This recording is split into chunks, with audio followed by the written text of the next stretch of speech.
네, 반갑습니다. 제가 1월 달에 대구에 내려왔던 것 같아요. 내려와서 그린니디를 얘기했는데 한 반년이 지났네요. 근데 반년이 지나긴 했는데 짧은 시간이긴 한데 그 사이에 굉장히 큰 일이 두 가지가 있었던 것 같습니다. 하나는 코로나19라고 하는 전염병이 터졌고, 특히 여기 계신 이제 대구에 계신 시민분들이 엄청나게 많이 고생을 하셨죠. 아직 끝나지 않았고요.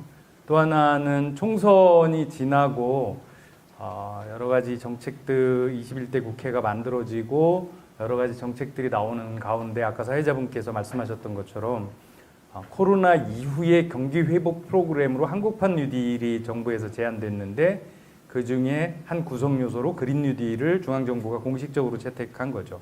아마도 7월 달에 구체적인 모습이 나올 것처럼 보이는데 중앙정부가 채택을 했고, 그리고 서울시, 경남, 도, 충남 등 광역지자체와 그 다음에 기초지자체에서 그린 뉴딜을 정책으로 채택하겠다고 하는 이야기들이 속속 들려오고 있는 중입니다. 그래서 그 그린 뉴딜 얘기를 6개월 전보다는 조금 더 생생하고 구체적으로 여러분들하고 이야기를 나눌 수 있지 않을까 기대가 되고요. 이야기를 시작해 보도록 하겠습니다.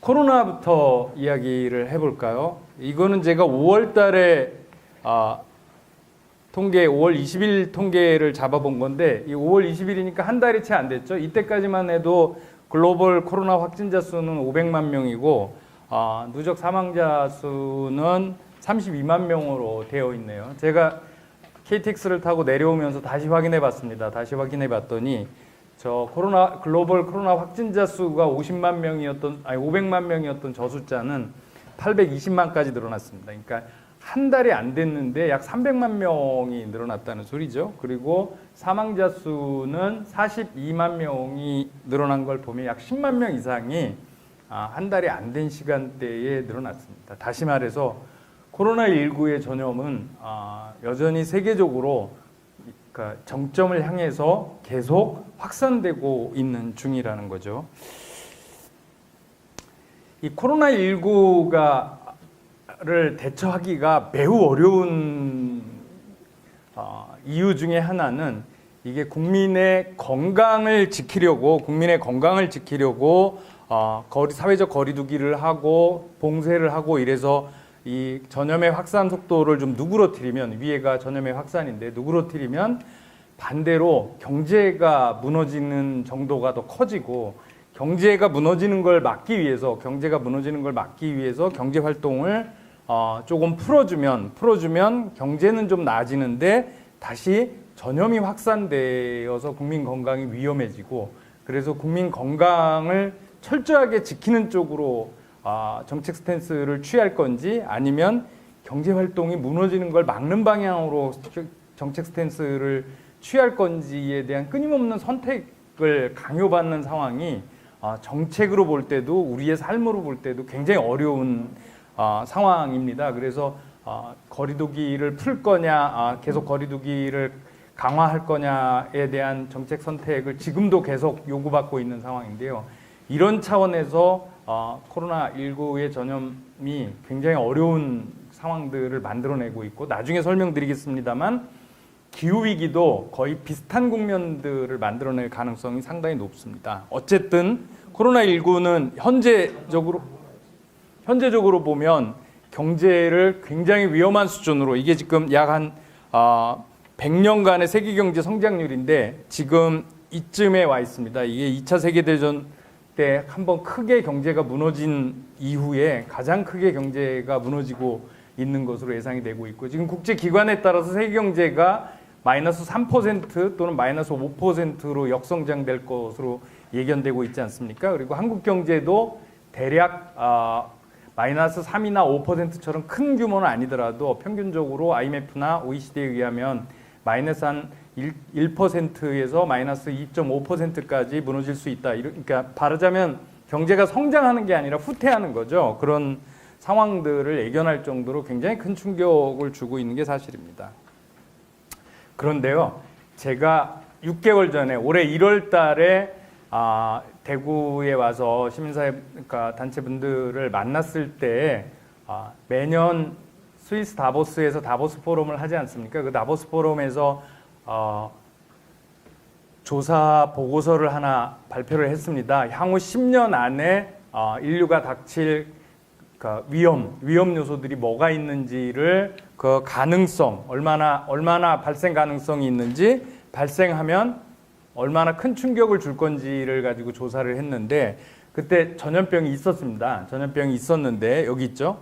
이 전염병은 가로축이 발생 가능성입니다. 발생 가능성이 아주 높지는 않고, 그 다음에 한번 발생하면 위험도는 상당히 높은 편에 속하는 그런 위험 요소로 전염병이 있었는데, 이게 발생을 한 거죠. 발생 가능성이 높지 않다고 생각했는데 발생을 했고, 그 위험 정도는, 충격 정도는 상당히 큰 쪽으로 속하지만 아주 큰 건 아니라고 생각했는데 우리의 상상을 뛰어넘을 정도로 굉장히 크게 발생을 했습니다. 근데 이 이 좌표상에 보면 발생 가능성도 매우 높고, 한번 발생을 하면 그 충격이 상당히 높은 것으로 추정되는, 여기 녹색으로 표시되어 있는 이 점이 5개가 있는데, 이게 전부 기후위기와 관련된 겁니다. 다시 말해서 지금 우리가 코로나19라는 전염병으로도 이 정도 충격을 받고 있는데, 사실 발생 가능성이라든지 충격 정도로 보면 지금 전염병보다 훨씬 센 게 기후위기와 관련된 것들이다라고 하는 걸 알 수가 있고요. 사실 코로나19 전염병을 얘기하고 있습니다만, 이 전염병이 기후위기와 연관되어 있다는 이야기들은 꽤 많이 알려져 있고, 오히려 기후위기가 이런 코로나19와 같은 신종 전염병을 발생시키는 요인이라는 연구 결과도 꽤 많이 있습니다. 사실 전염병으로 인류가 고생했던 건 굉장히 오래되지 않습니까? 근데 1970년대, 80년대까지만 해도 이제는 백신의 개발과 각종 예방의학의 발전으로 인해서 세계적으로 뭐 콜레라라든지 장티푸스, 이런 천연두, 이런 전염병들은 인류가 극복했다. 대신에 이제 고혈압이라든지 당뇨와 같은 만성질환 때문에 인류가 고생할 거다. 이런 전망이 되게 우세했습니다. 근데 1990년대부터 그 추세는 반전이 되고, 다시 과거 콜레라와 같은 전염병들이 부활을 하는가 하면 알려지지 않았던 메르스라든지 사스라든지 지금 코로나19와 같은 신종 전염병들이 창궐을 하고 있는데, 이게 기후온난화라든지 산림 파괴나 이런 것들과 굉장히 중요한 관계가 있다고 하는 게 알려져지면서 다시 전염병이 인류의 중요한 위협으로 되고 있는데, 어쩌면 이게 기후위기의 일종의 이제 전조일 수도 있다라고 하는 것들이죠. 어쨌든 그래서 오히려 코로나19 전염병이 하나의 예고편 정도로, 기후위기의 예고편 정도로 보면 기후위기는 우리가 상상하는 것보다, 우리가 예상하는 것보다 훨씬 더 심각하다는 거고요. 특히 최근 10년 동안의 어떤 연구 결과나 상황의 발전들은 우리가 2030년까지, 그러니까 지금 이제 10년 남은 거죠. 2030년까지 10년 안에 지구의 온난화 수준을 전까지만 해도 2도 정도 수준으로 묶으면 된다. 그러니까 1800년도 초반, 산업혁명 초반에 비해서 2도 정도 수준으로 묶으면 된다고 했는데, 최근의 연구 결과들은 2도가 아니라 1.5도 내외로 묶어야 우리의 삶의 공간들이 안전할 수 있다는 분석들이 나왔습니다. 그 보고서, 1.5도 특별 보고서라고 알려진 그 보고서가 바로 2년 전인 2018년 가을에 한국 송도에서 유엔에 의해서 발표된, 우리나라는 그때 관심이 없었죠. 그 보고서입니다. 그래서 흔히들 2050년, 지금부터 30년 후죠. 2050년 탄소 배출 넷제로를 목표로 해야 된다, 이런 얘기 많이 하는데, 굉장히 많은 학자들이나 전문가들은 2050년이면 이제 지금부터 꽤 오래된 얘기죠. 그러니까 미래 얘기잖아요. 2050년 넷제로를 달성하려면 10년 안에 탄소 배출을 절반으로 줄이지 않으면 2050년 안에 넷제로를 가는 건 불가능하다. 따라서 10년 안에 탄소 배출을 절반으로 줄여야 하고, 절반으로 줄이기 위해서 지금부터 매년 그에 상응하는 조치들이 연속적으로, 올해도 줄어야 되고 내년에도 줄어야 되고 연속적으로 줄어야 또 10년 안에는 절반으로 준다. 이제 이런 요구들이 계속 나오고 있는 거죠. 사실 제가 그린 뉴딜을 가지고 여러 분야의 뭐 보건 쪽에 계신 분들, 복지 분야 계신 분들, 그러니까 환경 말고도 이제 여러분들 경제 분야 뭐 이제 이런 분들하고 토론을 1년 가깝게 해봤는데 굉장히 흥미있는 결론들을 많이 얻었습니다. 첫 번째는 복지나 이런 관련된 분들하고 얘기하면서 경험했던 건 이를테면 이런 거였습니다. 한 복지 전문가, 진보적인 복지 전문가 분은 국민연금에 대해서 굉장히 해박한 지식을 가지고 있는데 그분의 걱정은 뭐냐면 2050년에 국민연금이 고갈되는 거예요. 지금 특히 우리 저출산 고령화 문제가 한국 사회에서 가장 심각한 이슈라고 하는 건 다 알려져 있지 않습니까? 그러다 보니까 그 저출산 고령화가 지금 추세로 계속이 되면 국민연금을 납부하는 세대들은 줄어들고 수령할 세대들이 늘어나면서 2050년 정도면 국민연금이 고갈되고 그러면 한국 사회의 사회 안전망에 붕괴 위험이 있다. 이제 이런 얘기들은 우리 너무 많이 알고 있는 스토리죠. 그래서 그걸 어떻게 막을 것이냐 이거 가지고 이제 고민들을 하고 있는데 기후 위기와 관련된 토론을 한 2시간 하고 난 다음에 이분이 이제 굉장히 난감한 상황에 빠졌어요. 지금 1950년 국민연금 위기를 고민할 때가 아니고 1930년이 넘으면 기후위기로 지구의 존립이 위태롭다는데 2050년 국민연금이 다 무슨 소용이냐 이제 이러면서 허망하다는 거죠.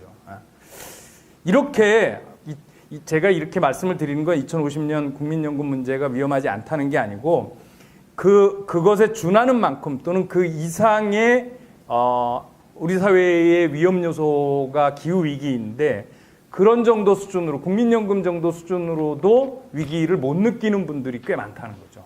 꽤 많은 게 아니라 너무 많은 거죠. 그리고 또 하나가 있습니다.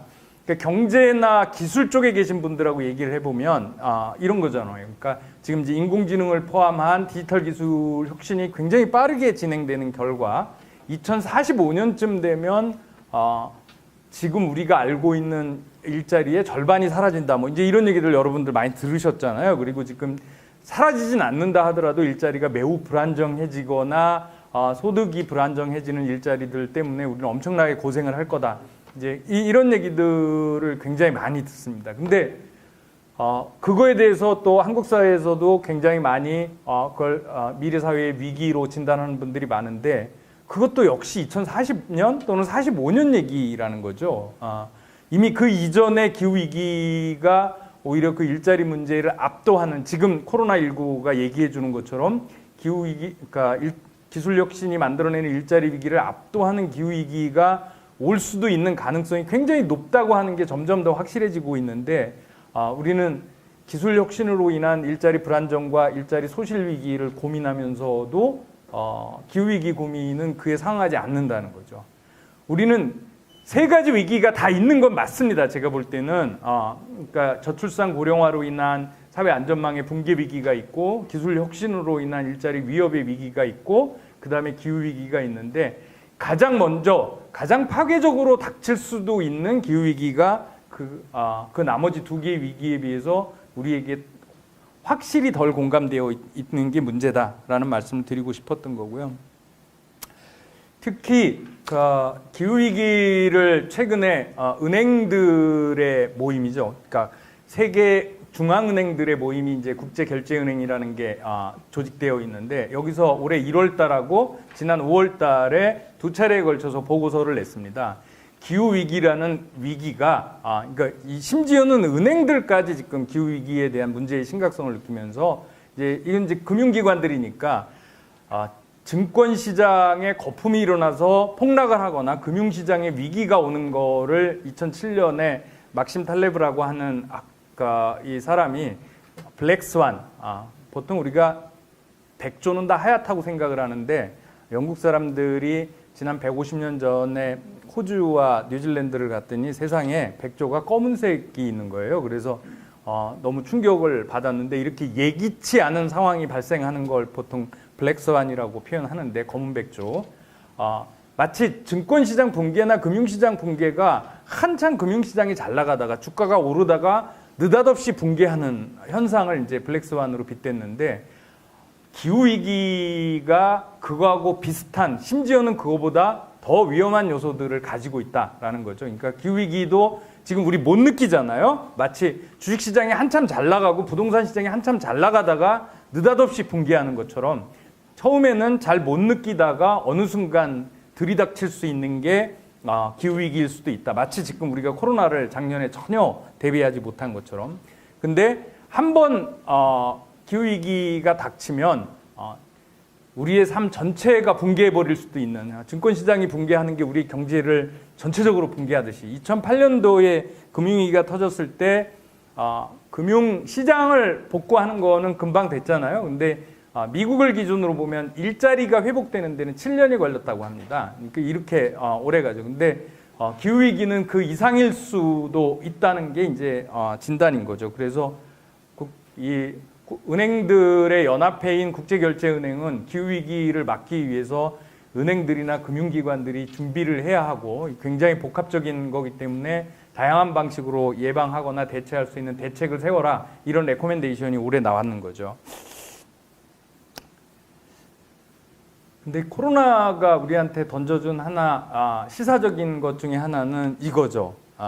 이게 뭐냐면 지난 100년 동안 지구가 탄소 배출을 한 건데 올해 이렇게 확 줄었습니다. IEA의 전망치에 의하면 올해 글로벌 탄소 배출이 약 마이너스 8%, 그러니까 8% 정도 줄어들 것으로 예상을 하고 있습니다. 뜻밖의 의도치 않은 결과 중에 하나인데요.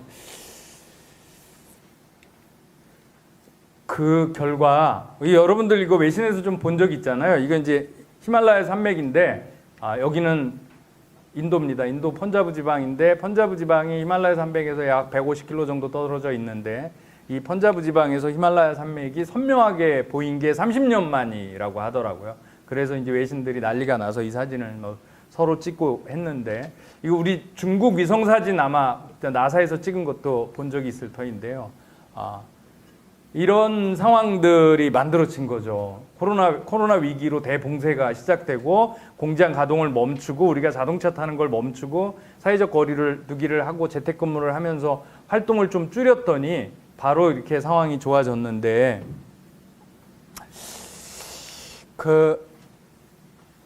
이 상황은 어떤 학자가 그렇게 표현했습니다. 이거는 물이 가득 찬, 탄소 배출이 이미 탄소가 대기 중에 가득한데 물이 가득 찬 욕조의 수도꼭지를 잠깐 5분 동안 잠근 거에 불과해서 이거 가지고 안 될 거다, 이제 이렇게 경고를 했는데, 아니나 다를까 1월 달에 중국 나사에서 중국의 NO2 이산화질소 사진을 찍었을 때는 상당히 심각했죠. 우한 봉쇄를 시작한 2월 달에 찍었더니 깨끗해졌습니다. 근데 4월 달에 한 번 더 찍었는데 다시 옛날로 돌아왔다는 거죠. 이제 이런 정도 가지고는 안 되는 상황이고, 자, 우리나라를 기준으로 보면 아까 제가 탄소 배출을 절반으로 줄여야 한다고 했는데 1991년부터 약 30년 동안, 최근 30년 동안 탄소 배출이 줄었던 적이 2014년은 아주 작게 줄었으니까 의미 있게 줄었던 적은 딱 한 번 있습니다. 언제 있냐면 외환위기 때 줄었습니다. 외환위기 때 한국 경제는 마이너스 5% 역성장을 했고, 그때 탄소 배출이 약 마이너스 14%, 올해 글로벌하게 줄 것으로 예상되는 마이너스 8%의 약 2배 정도가 줄었는데, 자, 앞으로 10년 안에 절반으로 줄인다는 거는 이 파란색 그래프 같은 형태가 되어야 한다는 겁니다. 그러니까 평균적으로 한 해에 마이너스 7%씩 줄이면 매년 줄인 데다가 또 줄이고 그래야죠. 그러면 10년 후에 탄소 배출이 절반 수준으로 떨어질 수가 있습니다. 그게 목표가 되어야 한다는 건데, 이걸 뒤집어서 표현해드리면 올해 코로나로 약 마이너스 8% 정도가 준다면 코로나를 10년 동안 계속 누적적으로 10번 동안 코로나 충격을 주어야 정상적으로 그냥 아무 일도 안 하고 경제 충격을 받는다면 그 정도 충격을 받아야 탄소 배출이 절반으로 준다는 소리죠. 어떻습니까? 그러니까 외환위기로 보면 외환위기를 10년 동안 5번을 누적적으로 맞으면 우리나라에서 배출하는 탄소가 절반으로 줄을 수 있다는 것과 산술적으로 계산하면 그렇게 나오게 되어 있습니다. 그러니까 거의 불가능할 정도의 탄소 배출이 줄어야 된다는 거죠. 줄어야 되는 걸 지금 유엔이나 과학자들이 그렇게 하지 않으면 기후위기가 온다고 얘기하는 거잖아요. 그죠? 그러니까 엄청나게 어려운 일입니다. 사실 이게 간단한 문제가 아닌 거죠. 우리가 너무 시간을 그동안 많이 소비했습니다. 1990년대부터 세계적으로 지속 가능 발전을 해야 하고 기후위기에 대처해야 한다고 말을 했는데 말만 하고 안 지킨 거죠.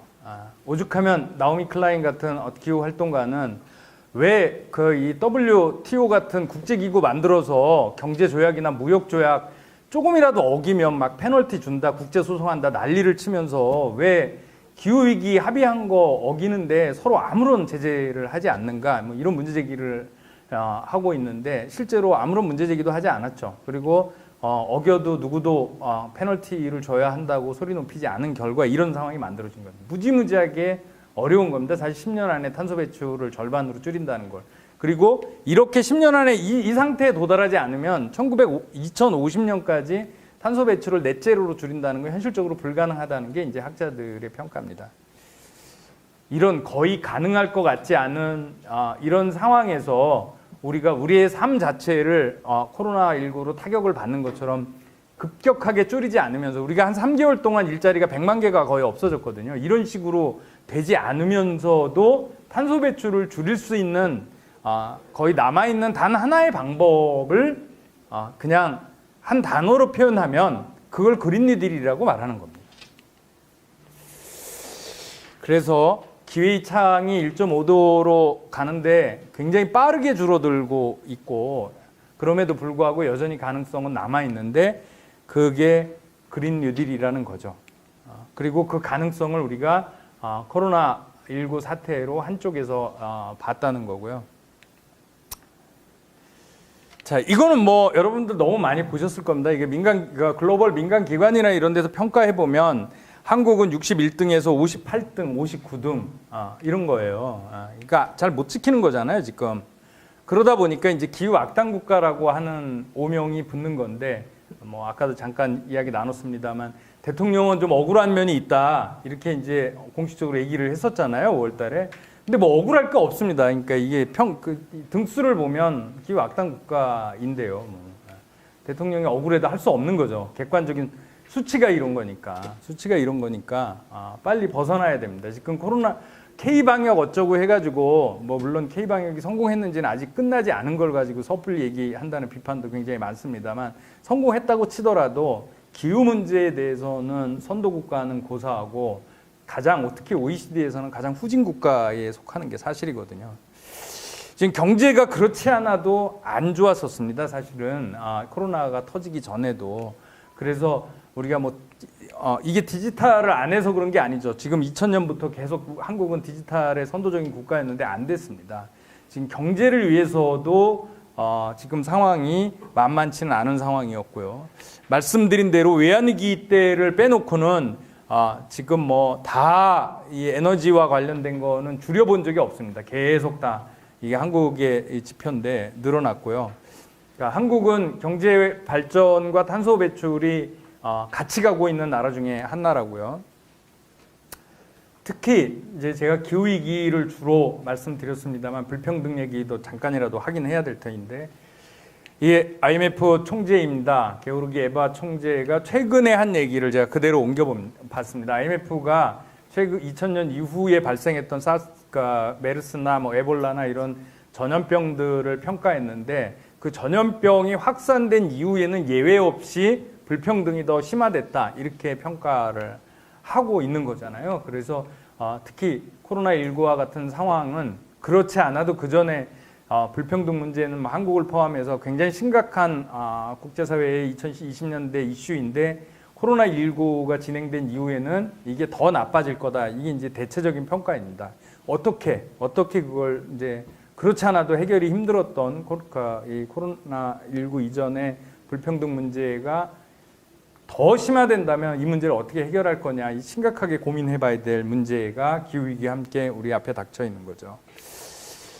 사실 디지털 경제 디지털 경제가 지금 우리 한국판 뉴딜의 하나의 오히려 그린 뉴딜보다 원래는 더 앞선 자리를 차지하고 있는 디지털 뉴딜이 정말 기후 위기를 해결하고 불평등을 해결할 거냐, 이건 문제를 제대로 문제 제기를 해봐야 됩니다. 디지털이 좋다 나쁘다를 떠나서 제대로 문제 제기를 해봐야 되는데, 우리 2016년 이제 벌써 4년이 됐네요. 이세돌 바둑 기사가 알파고라고 하는 인공지능과 바둑을 둬서 알파고한테 참패를 당하는 게 우리한테는 너무 인상적이었죠, 그죠? 근데 이런 해석도 가능합니다. 물론 졌지만, 인공지능한테 4대1로 깨졌나요? 졌지만 그때 인공지능과 이세돌이 그 바둑을 두기 위해서 소모했던 에너지를 비교해보자, 이런 거죠. 에너지를 비교해보면 물론 이제 이세돌도 밥도 먹고 뭐 음료수도 마시지 않았겠어요? 그리고 알파고라는 인공지능은 전기를 쓰지 않았겠어요? 그걸 에너지 단위로 환산해보면 알파고라는 인공지능이 이세돌에 비해서 약 5만 배의 에너지를 썼다라는 겁니다. 그러면 동일한 에너지를 가지고 내는 성능을 비교해보면 이세돌이 훨씬 더 탁월한 거죠, 그죠? 동의가 잘 안 되시나 보네. 진짜 그렇습니다. 진짜 그렇고, 제가 이 말씀을 드리는 거는 사람도 있지 않습니까? 사람도 아무리 천재라고 하더라도 되게 단순한 사실, 천재도 밥을 먹고 살아있지 않으면 그 천재가 어떤 역량도 발휘할 수 없다는 건 너무 당연하잖아요. 지금 우리가 인공지능 얘기하고 디지털 얘기하지만 그 인공지능과 같은 탁월한 기계와 컴퓨터도 전기가 없으면 말짱 꽝이라는 거잖아요. 그죠? 앞으로 전 세계의 전기는 점점 더 많은 데이터 센터, 점점 더 많은 컴퓨터와 네트워크가 전기를 소모한다는 건데, 그 전기를 예전과 똑같이 다를 바 없이 석탄 떼서 전기를 만들어내는 걸로 컴퓨터가 돌아간다면, 인공지능이 작동을 한다면 그게 진짜 산업혁명일 거냐, 이제 이런 문제 제기를 여러분들이 해봐야 되는 겁니다. 모든 산업혁명은 에너지혁명 없는 산업혁명이 이루어진 적이 없습니다. 증기기관이 1970년대 말에 만들어졌다고 해서 산업혁명이 일어난 건 아니거든요. 증기기관은 나무 잘라서 목재로도 돌릴 수 있습니다. 그렇게 해서는 산업혁명이 일어나지 않습니다. 석탄이라고 하는 걸 채굴해서, 에너지 밀도가 어마어마하게 높은 석탄을 채굴해서 썼기 때문에 증기기관이 진짜로 생산성을 높일 수 있는 기제가 된 거죠. 2차 산업혁명이 19세기 말 20세기 초에 일어났습니다. 여러분들 아시는 이제 우리 타는 자동차 같은 내연기관이 사용되기 시작했고, 뭐 그 후에 엄청난 혁명이 일어났는데, 석탄과는 비교가 안 되는 석유라고 하는 에너지원을 우리가 찾아내서 쓰지 않았다면 안 됐던 거죠. 그리고 그 석유를 활용해서, 석탄을 활용해서 만들어냈던 새로운 에너지인 전기에너지를 만들어내서 우리가 가전제품의 공장에 도입하지 않았다면 2차 산업혁명은 존재하지 않았던 겁니다, 사실은. 그냥 내연기관 그 자체가 2차 산업혁명을 만들어내고 증기기관 자체가 1차 산업혁명을 만들어내지는 않았다는 거죠. 마찬가지로 지금은 이제 차수가 2번이나 더 변경돼서 4차 산업혁명까지 왔잖아요. 근데 3차든 4차든 다 허구일 가능성이 굉장히 높은 거죠. 그러니까 컴퓨터와 정보통신 기술이 3차와 4차까지 차수를 무려 2번이나 바꿨다고 주장한 이제 클라우스 슈밥이라고 하는 다보스 포럼의 창시자가 주창을 하고 있는데, 그거에 바탕이 되는 에너지원은 아직 바뀌지 않았습니다. 그러니까 진정한 3차 산업혁명이 되려면 그 에너지가 화석연료에서 탈탄소적인 바람과 태양과 같은 유량 에너지로 바뀌지 않으면 진짜 산업혁명은 오지 않았다, 이제 이렇게 평가하는 사람도 있는데, 그 대목을 생각해 봐야 되는 거죠. 디지털도 석탄으로 돌아가는 디지털은 진정한 의미에서 혁명이기 어렵다는 말씀을 드리고 싶었던 거고요. 이 얘기는 조금 나중으로 돌아가고, 제가 이제 그런 문제 제기를 많이 받습니다. 알겠는데 대한민국 사람들이 좀처럼 기후 위기를 피부로 실감하지 못한다. 잘해야 미세먼지 수준이다. 그거 지금 너무 위험하다고 하면서 언제 국민들을 설득시키고 있을래? 이러고 저한테 핀잔을 많이 줍니다. 근데 그래서 이제 제가 시민들과 소통하는 또 하나의 방법은, 이 위기의식만 가지고는 안 되니까 이걸 이제 기회의 입장에서 좀 얘기를 해보려고 하는 건데, 그냥 기후위기가 우리에게 닥칠 엄청난 재난과 재앙뿐만 아니라 지금 우리가 화석연료 기반에서 기후위기를 일으키는 주범이 화석연료지 않습니까? 화석연료 기반에서 재생에너지 기반으로 탈탄소 산업 쪽으로 전환을 하지 못하면 오히려 다른 어떤 산업적인 차원에서도 한국 사회는 한국 경제는 위기에 몰릴 확률이 높고 오히려 그쪽으로 탈탄소 산업 쪽으로 빨리 전환할수록 그러니까 기회를 잡을 확률이 높다는 점도 이제 아울러 말씀드리고 싶은데요. 이거 1월 달에 파이낸셜 타임즈 기사를 제가 따온 건데 여기 84%라고 한 게 뭐냐면 간단히 말씀을 드리면 1.5도 이내로 지구의 온도를 유지하려면 지금 세계적으로 금융자본이나 기업들이 투자한 화석연료, 그게 뭐 석탄이 됐든 천연가스가 됐든 석유가 됐든 화석연료의 84%는 캐지 말고 그냥 버려야 된다. 땅에 묻어놔야 된다는 소리입니다. 그거는 더 이상 유용한 자산이 되면 안 된다.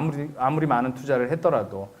그 얘기고 2% 수준으로 묶어두려면 59%는 캐지 말고 그냥 놔둬야 된다는 거죠. 그러니까 이 얘기를 뒤집어서 말하면 1.5도 수준으로 유지하는 걸 글로벌하게 이제 점점 더 합의를 해 나가면 앞으로 외국이든 국내든 화석연료에 투자하는 자산들은 쓸모없는 자산, 그걸 이제 좌초 자산이라고들 부르죠. 그러니까 스트랜디드 에셋이라고 부르는데 좌초 자산이 될 가능성이 높다고 하는 겁니다.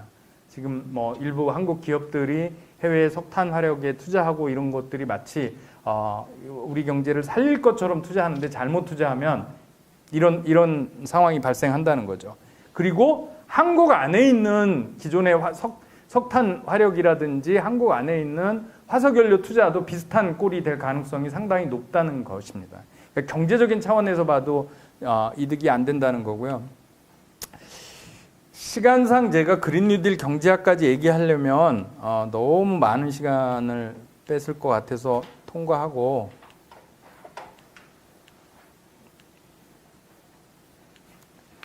바로 그린 뉴딜 얘기를 하고 나중에 뭐 질문이 있으면 함께 이야기를 나누도록 하고요. 그래서 요약을 하면 마침 글로벌하게 우연치 않게 정말 예기치 않게 2020년 봄에 코로나19라고 하는 사태가 터졌고 이거로 인한 경제 침체가 2차 세계대전 이후 가장 우리 모두가 살았던 시기에는 가장 큰 위기가 온 거죠. 어쩌면 세계적인 차원에서 보면 우리가 전에 겪었던 외환위기보다 훨씬 더 큰 위기가 온 것입니다. 그러니까 사실 외환위기 때에는 동아시아 말고는 경제가 굉장히 좋았습니다. 근데 지금 위기는 한국이 그나마 제일 나은 상황이라고들 하잖아요. 전 세계적으로 굉장히 큰 충격이 왔고 이 충격을 언제 수습할지 여전히 장담할 수 없는 상황이긴 하지만 이 충격으로부터 벗어나기 위한 회복 전략을 짜야 합니다. 전 세계가 그렇게 짜야 되는 거죠. 어마어마한 자금이 공공에서 투자될 겁니다. 어마어마한 자금이 어떤 식으로든지 공공에서 투자돼서 경기 회복을 도모하는 전 세계적인 노력들이 있을 터인데 기왕에 그런 회복 노력들을 어마어마한 공공 재원을 가지고 투자할 것이면 이른바 그린 리커버리, 그러니까 녹색 회복으로 투자를 하자는 겁니다. 그리고 이 그린 뉴딜과 같은 방식으로 이제 회복을 하자는 건데 그린 뉴딜은 코로나19가 터지기 이전부터 한 2년 전부터 사실은 굉장히 다양한 방식으로 설계되고 제안되고 정책 토론이 있었던 아젠다인데 지금 그 아젠다가 코로나19의 회복 전략하고 맞아떨어진 거죠. 그러니까 결국은 그린 뉴딜의 당초의 아이디어도 그래서 지금까지 하던 방법으로는 경제 성장도 할 수 없고 기후위기도 막을 수 없고 불평등도 통제할 수 없다. 따라서 완전히 지금까지 하던 방식과 방향을 터닝해서 다른 방향으로 가보자. 가보는데 그 가보는 목표의 핵심에는 기후위기와 불평등을 동시에 막는 방법으로 가보자는 아이디어들과 정책들 조합의 전부를 그 정책 꾸러미를 합쳐서 그린 뉴딜이라고 불렀던 거죠. 근데 이제 이 대목에서 우리 이제 대한민국에서 이걸 토론하면 늘 걸리는 하나의 이제 트라우마가 있죠. 10년 전에 이명박 정부가 했던 녹색 성장과 뭐가 다른데? 이게 이제 항상 얘기되는 트라우마인데, 한 가지 말씀을 드리면, 사실 2009년에 이명박 정부에 의해서 제안됐던 녹색 성장은 이명박 정부의 창작품이 아닙니다. 그러니까 그린 뉴딜은 2007년에서 8년 사이에 전 세계적으로 이미 한 차례 나왔던 얘기입니다. 2007년, 8년에 세계 금융위기가 터지면서 역시 그때도 이제 경기 회복 전략이 필요했고 어떤 형태든지 간에 뉴딜이 필요했는데 21세기 오면서 많은 분들이 그런 경기 회복을 공공투자를 통해서 하면 기왕에 할 거면 녹색으로 하자 이런 컨센서스가 있었고 당시에 미국에서도 그런 논의가 있었습니다. 그래서 오바마 정부도 한국 정부 비슷하게 또는 한국 정부보다 좀 많게 오바마 정부가 경기 회복 전략의 일부 전략으로 그린 뉴딜을 채택을 합니다. 그리고 유럽에서도 부분적으로 그런 아이디어들을 채택해서 실행하려고 했고 아마도 이명박 정부도 그런 움직임들을 받아서 한국에서 녹색성장이라는 이름으로 채택을 한 거죠. 따라서 이명박 정부가 그냥 혼자서 창의적인 아이디어로 만들어낸 게 아니라는 거고요. 또 똑같은 공통점은 뭐냐면 그렇게 해서 글로벌 금융위기를 막으려고 했는데 일단 중앙은행들이 이제 돈을 왕창 양적 완화라는 이름의 돈을 왕창 풀잖아요. 그래서 생각보다 금융위기가 1929년 대공황처럼 번져나가는 걸 막는 데는 성공을 합니다. 그러다 보니까 중앙정부가 돈을 풀어서 경기회복 전략을 하려고 하던 움직임들이 갑자기 스탑되고 여러분들 이제 신문에서 가끔씩 봤던 이른바 재정 건전성 논쟁이 이제 서구 중심으로 터져 나오면서 긴축재정 하자 이제 이런 분위기가 대거 확산되는 거죠. 그린 뉴딜은 긴축 재정을 해서는 할 수가 없는 이 프로젝트입니다. 그래서 1, 2년 만에 한국뿐만 아니라 미국도 그랬고 유럽도 그린 뉴딜이 나왔다가 긴축 재정의 유탄을 맞으면서 흐지부지 된 거죠. 사실 재정을 쓰지 못하는 그린 뉴딜은 의미 없는 것이었는데 한국도 비슷한 결과를 맞습니다.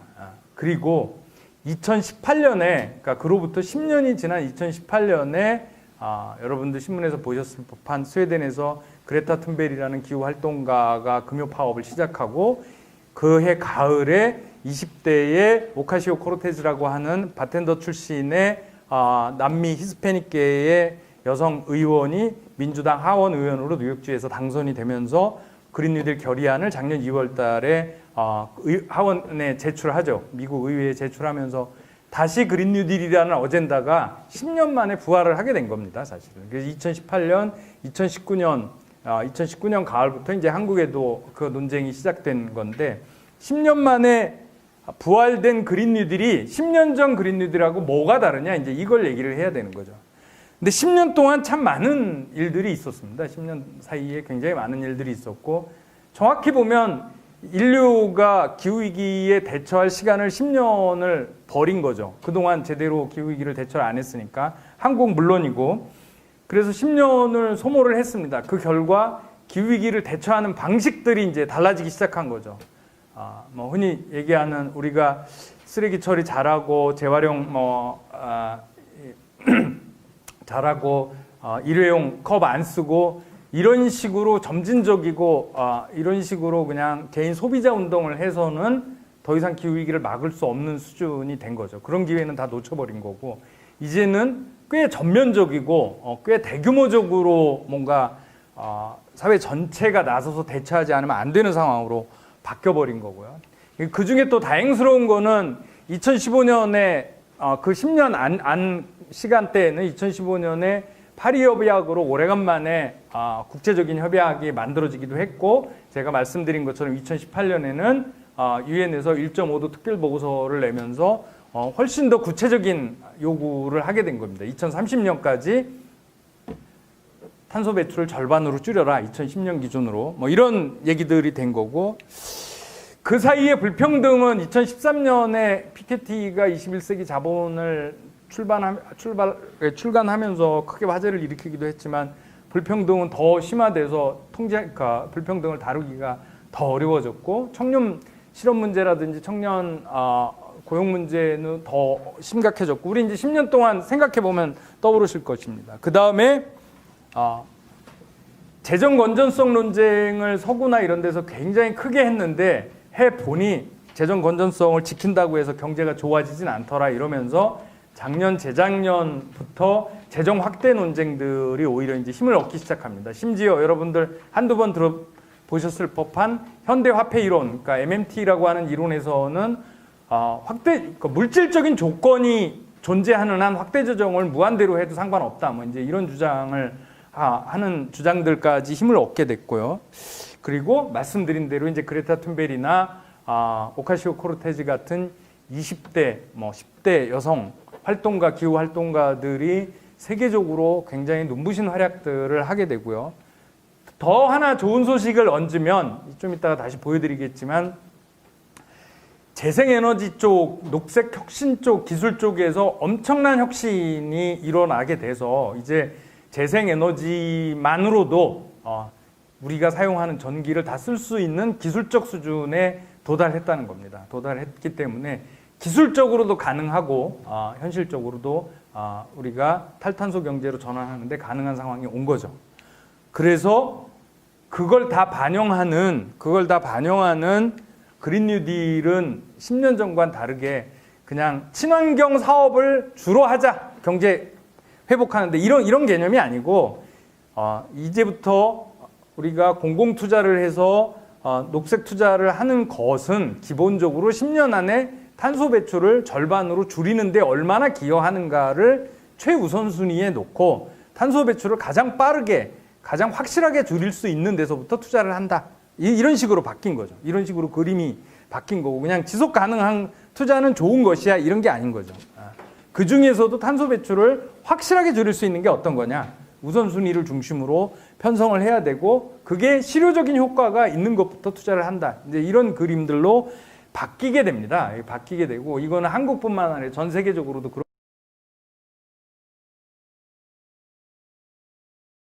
10년 안에 탄소 배출 절반, 2050년까지 탄소 배출 넷제로 이게 명시되어 있지 않은 그린 뉴딜은 2020년 버전의 그린 뉴딜이 아닌 거죠. 그건 이명박 버전의 그린 뉴딜인 거고 유감스럽게도 현재까지 버전의 정부 그린 뉴딜도 마찬가지입니다. 제가 볼 때는 현재 버전의 정부 그린 뉴딜은 이명박 버전의 정부 그린 뉴딜과 다르지 않습니다. 그 사이에 7월 초에 다르게 되기를 지금 이제 한참 기대하고 있는데요. 그래서 그런 기준으로 볼 때 그린 뉴딜은 이제 이런 이슈들을 전격적으로 다뤄야 된다는 거죠. 우리 잘 아는 것처럼 10년 안에 탄소 배출을 절반으로 줄이려면 현재 화석연료 기반의 전기 생산, 에너지 생산에서 바람과 태양을 중심으로 한 재생에너지 기반으로 엄청나게 대규모적인 전환이 시작이 되어야 합니다. 그렇지 않으면 불가능한 거죠. 왜냐하면 탄소 배출의 거의 70~80%는 화석연료를 태우는 것으로부터 시작을 하고 있기 때문에 일단 최소한 전기는 이제 일부 석유를 중심으로 해서 전기는 100% 재생에너지로 하자. 이제 이런 게 작년 2월 달에 오카시오 코르테즈의 그린 뉴딜 결의안에도 대부분의 그린 뉴딜 선언들에 다 표현이 되어 있고요. 그 다음에 교통수단을 지금 내연기관으로 그게 경유가 됐든 가솔린이 됐든 내연기관으로 움직이는 교통수단에서 나오는 탄소 배출을 대대적으로 억제를 해야 된다. 어떤 식으로 억제를 할지는 이제 좀 이따 말씀드리겠지만 그리고 지금 우리들이 살고 있는 도시와 특히 주거, 공공빌딩, 상업빌딩 그리고 공공주택, 개인주택들에서 사용하는 냉난방을 포함한 에너지를 대대적으로 효율화해서 탄소 배출을 줄여야 한다는 거고 산업, 우리들의 생활도 에너지 전환과 탈탄소화를 시작을 해서 문자 그대로 우리의 삶을, 우리의 산업을 탄소 기반, 화석연료 기반에서 탈탄소 쪽으로 경제와 산업과 도시와 생활을 이동하는 대이동 작업들이 시작이 되어야 이게 가능하다는 판단이 된 거죠. 우선은 에너지죠. 우선은 에너지인데 에너지의 세계적인 추세는 대략 이렇게 나와 있습니다. 지금 2019년 기준으로 재생에너지는 4분의 1 정도가 전기 생산에서 적어도 전기 생산에서 4분의 1 정도는 태양과 풍력과 같은 재생에너지로 하는데 우리는 얼마라고요? 우리는 발전 용량 가지고 말고 실제 발전하는 양 가지고 보면 사실 4%도 안 되고 뭐 왔다 갔다 하는데 그러니까 일부 서구에서 나오는 보고서들을 보면 대략 2% 잡아주기도 하고 4% 잡아주기도 합니다. 사실은 OECD 국가에서 보면 창피할 정도 수준으로 엄청나게 작은 거죠. 거고 이미 서구는 이 숫자가 전체 전기 생산의 4분의 1로 되고 있습니다. 현재 공식적으로 대한민국의 목표는 정부의 목표는 문재인 정부 와서 업그레이드 돼서 3020, 그러니까 2030년 안에 20% 정도를 재생에너지로 하겠다는 게 목표잖아요.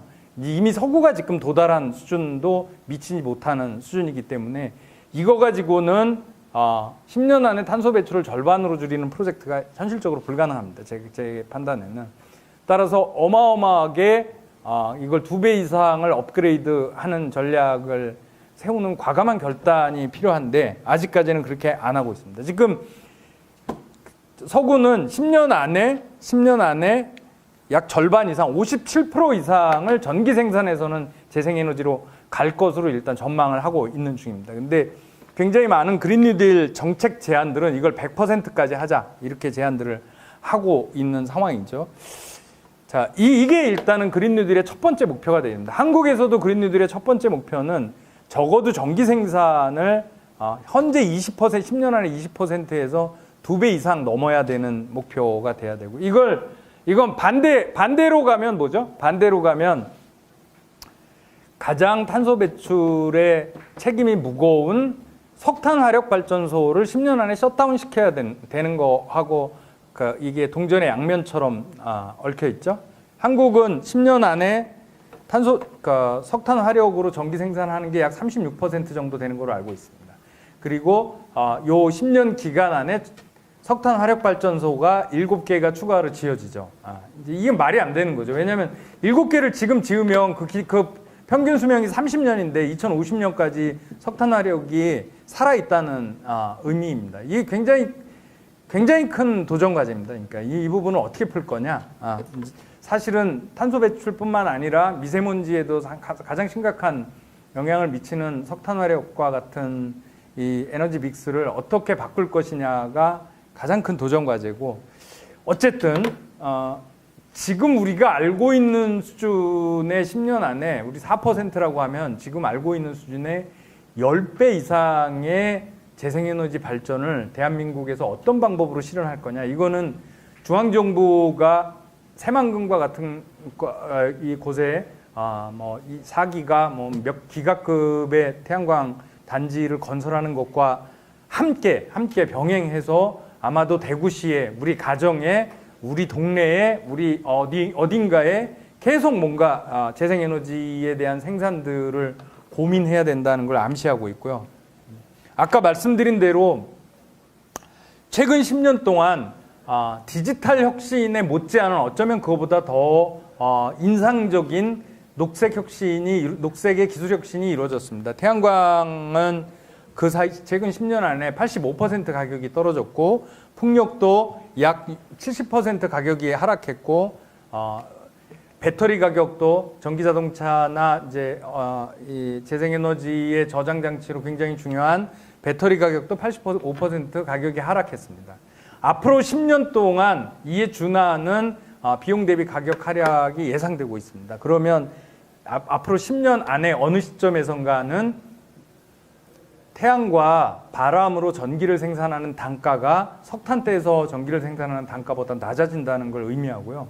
그리고 2024년, 25년 어느 시점에선가는 가솔린 자동차나 경유 자동차 생산 비용보다, 가격보다 전기 자동차 가격이 더 낮아지거나 비슷한 수준에 이른다는 걸 의미하게 됩니다.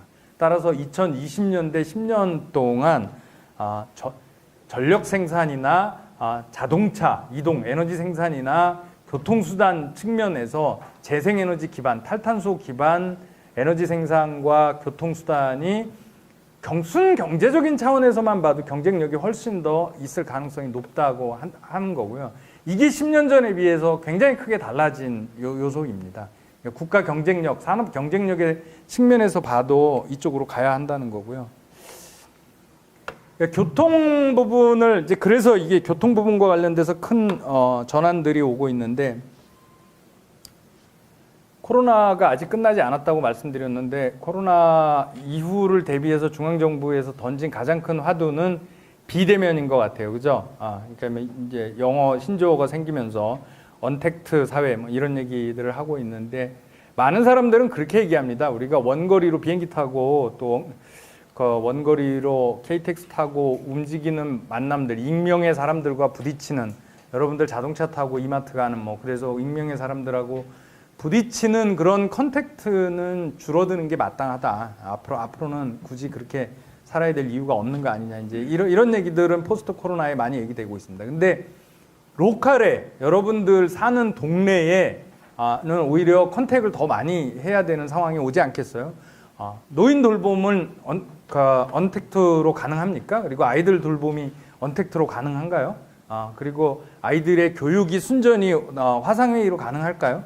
그렇지 않다고들 많이 얘기를 합니다. 오히려 로컬에서는 앞으로 돌봄 문제라든지 이런 문제가 훨씬 더 중요하기 때문에 로컬에서 신뢰 있는 관계들에 대해서는 훨씬 더 많은 컨택이 이루어져야 한다라는 얘기들이 많이 있습니다. 이건 아마도 이동과 교통의 변화에도 똑같이 반영이 되지 않을까요?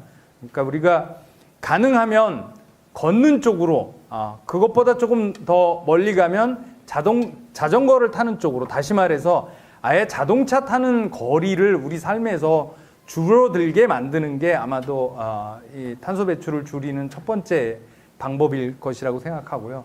굳이 자동차나 원거리를 이동해야 될 거면 자가용이 아니라 대중교통을 이용해야 한다는 거고, 그 대중교통은 마을버스, 버스 뭐 등등을 포함해서 조만간에 100% 전기자동차로 바꾸고, 그렇게 바꾼 전기자동차의 대중교통을 무료로까지 가는, 그래서 대중교통을 이용할 수 있도록 인센티브를 주는 프로젝트들이 이제 만들어져야 된다는 거잖아요. 그래도 안 되는 자가용은 10년 안에 대체로 전기자동차로 다 전환시키는 게 맞다. 그게 아마도 10년 안에 우리의 교통수단과 이동수단을 100년 전과 완전히 다른 랜드스케이프를 만들어낼 19세기 말 20세기 초, 그러니까 100년 전에만 하더라도 뉴욕이나 이런 데의 대중교통은 뭐였죠? 말이 끄는 마차였잖아요. 그죠? 사실 우리가 알고 있는 이 이동과 교통수단과 방법들은 우리가 지금 눈에 보고 있는 거는 인류 역사에서 100년 정도밖에 안 됐는데, 이거는 화석연료를 무한정 떼는 걸 이 전제로 해서 만들어진 되게 짧은 역사의 우리의 이동 방식이었죠. 이 이동 방식이 이제는 이제 끝나야 될 때가 온 거죠, 사실은. 그런 차원에서 우리가 이동수단에 대한 것도 이제까지 조금씩 실험해 왔지만 앞으로 10년 안에는 엄청나게 빠른 변화를 가져와야 될 걸로 예상을 하고 있습니다. 지금 세계적으로 전망한 바에 의하면 이 자동차의 전기화 추세를 한국이 따라가야 한다면, 비슷한 속도로 따라가면 2030년, 10년 뒤에는 대한민국에 약 700만 대 전기 자동차가 있는 게 정상이다, 이렇게 보고 있습니다. 지금 한국에 지금 자동차 총 대수가 약 2,300만 대인데 이 2,300만 대는 더 늘리지 말아야 되겠죠. 그리고 그거의 절반 이상은 빨리 전기 자동차로 바꿔야 되고, 그 전기는 재생에너지로 만들어야 되는 상황이 이제 그린 뉴딜이 해야 될 굉장히 큰 프로젝트죠. 이것도 엄청나게 큰 프로젝트가 아닐까 싶습니다. 대구의 이 이동 방식도 완전히 다른 건데, 제가 항상 말씀을 드리는 건데, 여전히 지금도 대구뿐만 아니라 뭐 서울시에서도 마을 주민총회를 해서 그 동네에서 해결해야 될 가장 중요한 과제 1, 2등을 뽑으라고 그러면 딱 늘 두 개가 나옵니다. 하나는 주차난이고요. 또 하나는 쓰레기 문제입니다. 그러니까 이건데, 지금까지는 주차난을 어떻게 해결할래라고 주민총회를 늘 하면 지방정부한테 돈 더 받아내서 주차 공간을 더 만들자. 이제 이 얘기 한참 하다가 이 도저히 안 되겠다. 왜냐하면 주차 공간 하나 만드는데 1억씩 들거든요. 그러려니 조금 더 혁신적인 아이디어를 내자라고 나왔던 게 이제 공유주차, 뭐 이제 이거잖아요. 그래서 이른바 주차장 쉐어링, 뭐 이런 이제 아이디어들이 나와서 막 실행했습니다. 근데 최근에 아직 선거가 이제 코로나 때문에 연기된 것 같은데 파리의 이달고 시장이 내세운 공약은 뭐였죠? 주차장을 파리시에서 6만 개를 없애버리겠다는 게 이달고 시장의 공약입니다. 아예 차가 안 다녀도 되게 파리시를 설계를 다시 해버리면 주차 공간 자체가 필요가 없을 거 아니냐. 그러면 파리시의 주차 공간의 절반을 주차 공간을 없애겠다. 그걸 다시 더 좋은 공공 공간으로 바꾸겠다고 하는 게 이달고 시장의 공약입니다. 지금 물론 1등이죠. 지금 이제 재선이 거의 확실해 보이는데 어쩌면 우리도 이렇게 이제까지 사고했던 것과는 전혀 다른 방식으로 사고를 해야 된다는 거고요. 세 번째 가장 큰 탄소 배출을 줄이기 위한 전략적 포인트는 우리가 살고 있는 주거 공간과 빌딩 공공 공간을 내 에너지 효율을 굉장히 높여서 탄소 배출을 줄이는 방법이 세 번째 큰 전략입니다. 그러니까 에너지 전환을 하는 거, 이동수단, 모빌리티 전환을 하는 거, 세 번째가 그린 리모델링을 통해서 주거 전환을 하는 게 핵심입니다.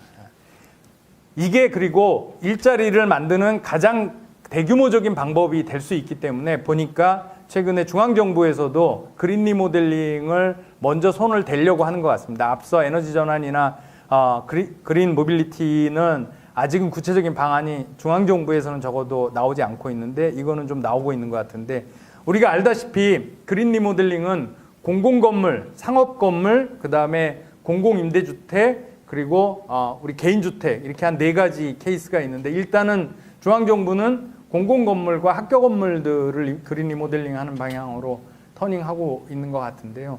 이 못지않게 상업건물에 대한 규제와 인센티브 제도를 다시 만들어서 이 넷제로 순에너지 생산 빌딩이 될 수 있는 제도적 방안이 뭔지를 고민해야 되고요. 특히 필요한 거는 우리가 살고 있는 주거의 아파트까지 쳐도 절반이 2000년 이전에 지어진 건물이라고 하는 거잖아요. 근데 2000년 이전에 지어진 건물의 에너지 효율 등급은 아주 최저 수준만 이 그 당시에 건축 규제 제도가 최저 수준만 지켰기 때문에 다 리모델링을 해야 하는 대상에 속한다는 게 일반적인 진단입니다.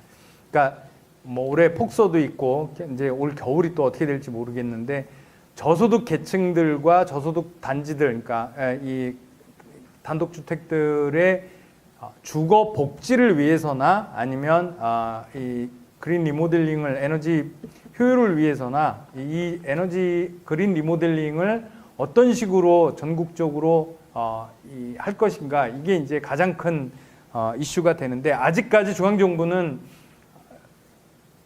개인주택 리모델링을 직접 보조금을 지급해서 하는 정책을 세우지는 못하고 있고 금융 지원을 하는 정도 그리고 한국 LH공사가 공공임대주택을 리모델링하는 프로젝트를 약 한 20만 채 정도를 준비하고 있는 걸로 알고 있는데 이게 본격적으로 우리 국민한테 체감 효과가 오려면 개인 주택들의 뭐 보일러 교체부터 시작해서 단열 사업을 하는데 금융 지원이 아니라 보조금을 본격적으로 지원하는 작업들이 돼야 되는 게 아닐까 이렇게 생각하고 있고요. 그 다음에 이제 산업 리모델링이 필요한, 그러니까 이 산업에서 에너지 전환과 효율화가 필요한 거죠. 대략 탄소 배출을 제일 많이 하는 게 철강, 석유화학 그리고 시멘트 산업인데 한국이 또 이쪽이 비중이 높은 편에 속합니다. 이 부분은 나중에 지금 시간이 돼서 자료를 좀 참조해 보시기 바라고요. 그 다음에 이 전환 얘기하면 이제 늘 얘기하는 게 불평등을 줄이는 것과 함께 정의로운 전환을 해야 된다. 이 과정에서 예를 들어서 에너지 전환을 급격하게 하면 석탄 화력이나 이런 쪽에 계신 노동자분들의 일자리는 어떻게 보존이 되는 것인가 라든지 이제 이런 부분들에 대한 문제제기들이 있기 때문에 이 전환 과정에서 특히 사회적 약자들이 피해를 보지 않기 위해서 그리고 그들의 일자리 보장이라든지 사회 안전망이나 이런 것들을 위한 여러 가지 전환 기금 조성이나 이제 이런 부분들이 활발하게 서구에서도 얘기가 되고 있고 우리도 얘기를 해야 합니다. 그러니까 우리 지금 한국판 뉴딜 얘기를 하는데 그 한국판 뉴딜이 특히 이 사회적 약자들이 어떻게 적극적으로 더 혜택을 보고 참여할 건가에 대한 이 프로그램들이 현재는 잘 나와 있지 않는데 이런 부분들에 대한 고민들이 필요하고요. 그 다음에 이제 그런 얘기들, 뭐 아마 이 얘기는 다음 주에 이제 세미나 여러분들 하시면서 가장 많은 얘기들이 되지 않을까 싶은데, 객관적으로는 화석연료 기반의 발전 시스템은 큰 공장들, 기가급, 뭐 원자력 발전 하나도 통상 기가급 발전을 하게 되고 화력 발전소도 하나당 뭐 보통 한 0.5기가 이상의 발전들을 하니까 큰 규모의 이 건설이 필요합니다. 특정 장소에. 하지만 태양광은 보통 기가급으로도 하긴 하는데 굉장히 작은 규모의 태양광이라든지 풍력단지들을 육지나 해상에 만들어서 그거를 모아나가는 그리고 분산 관리 방식으로 하지 않습니까? 그것 때문에 이제 이 그린 뉴딜이 진행하는 대부분의 프로젝트는 중앙정부가 재정 지원을 하고 큰 플랜을 세우고 입지 문제, 에너지 입지 문제나 이런 것들을 세우지만 실제 실행은 지자체 단위에서 하는 게 맞다. 이제 이런 문제제기들이 굉장히 많이 있습니다. 그래서 지자체 차원에서 어떻게 설계할 거냐, 이 그린 뉴딜의 이 주요 정책들을 교통은 대구에서 어떤 식으로 설계할 건지. 그 다음에 에너지 생산과 관련된 배치는 대구시에서 어떻게 할 건지, 그린 리모델링은 대구시는 어떤 프로세스를 밟아서 할 건지를 구체적으로 설계하고 그 재원을 중앙정부에 요청하는 방식으로 되어야 할 것으로 예상이 됩니다. 그리고 이 과정에서 특히 주민들이 이런 혜택들을 나누고 쉐어링 할 수 있는 방안들을 설계하는 게 그린 뉴딜이 굉장히 중요한 이슈가 되고 있다는 거고요.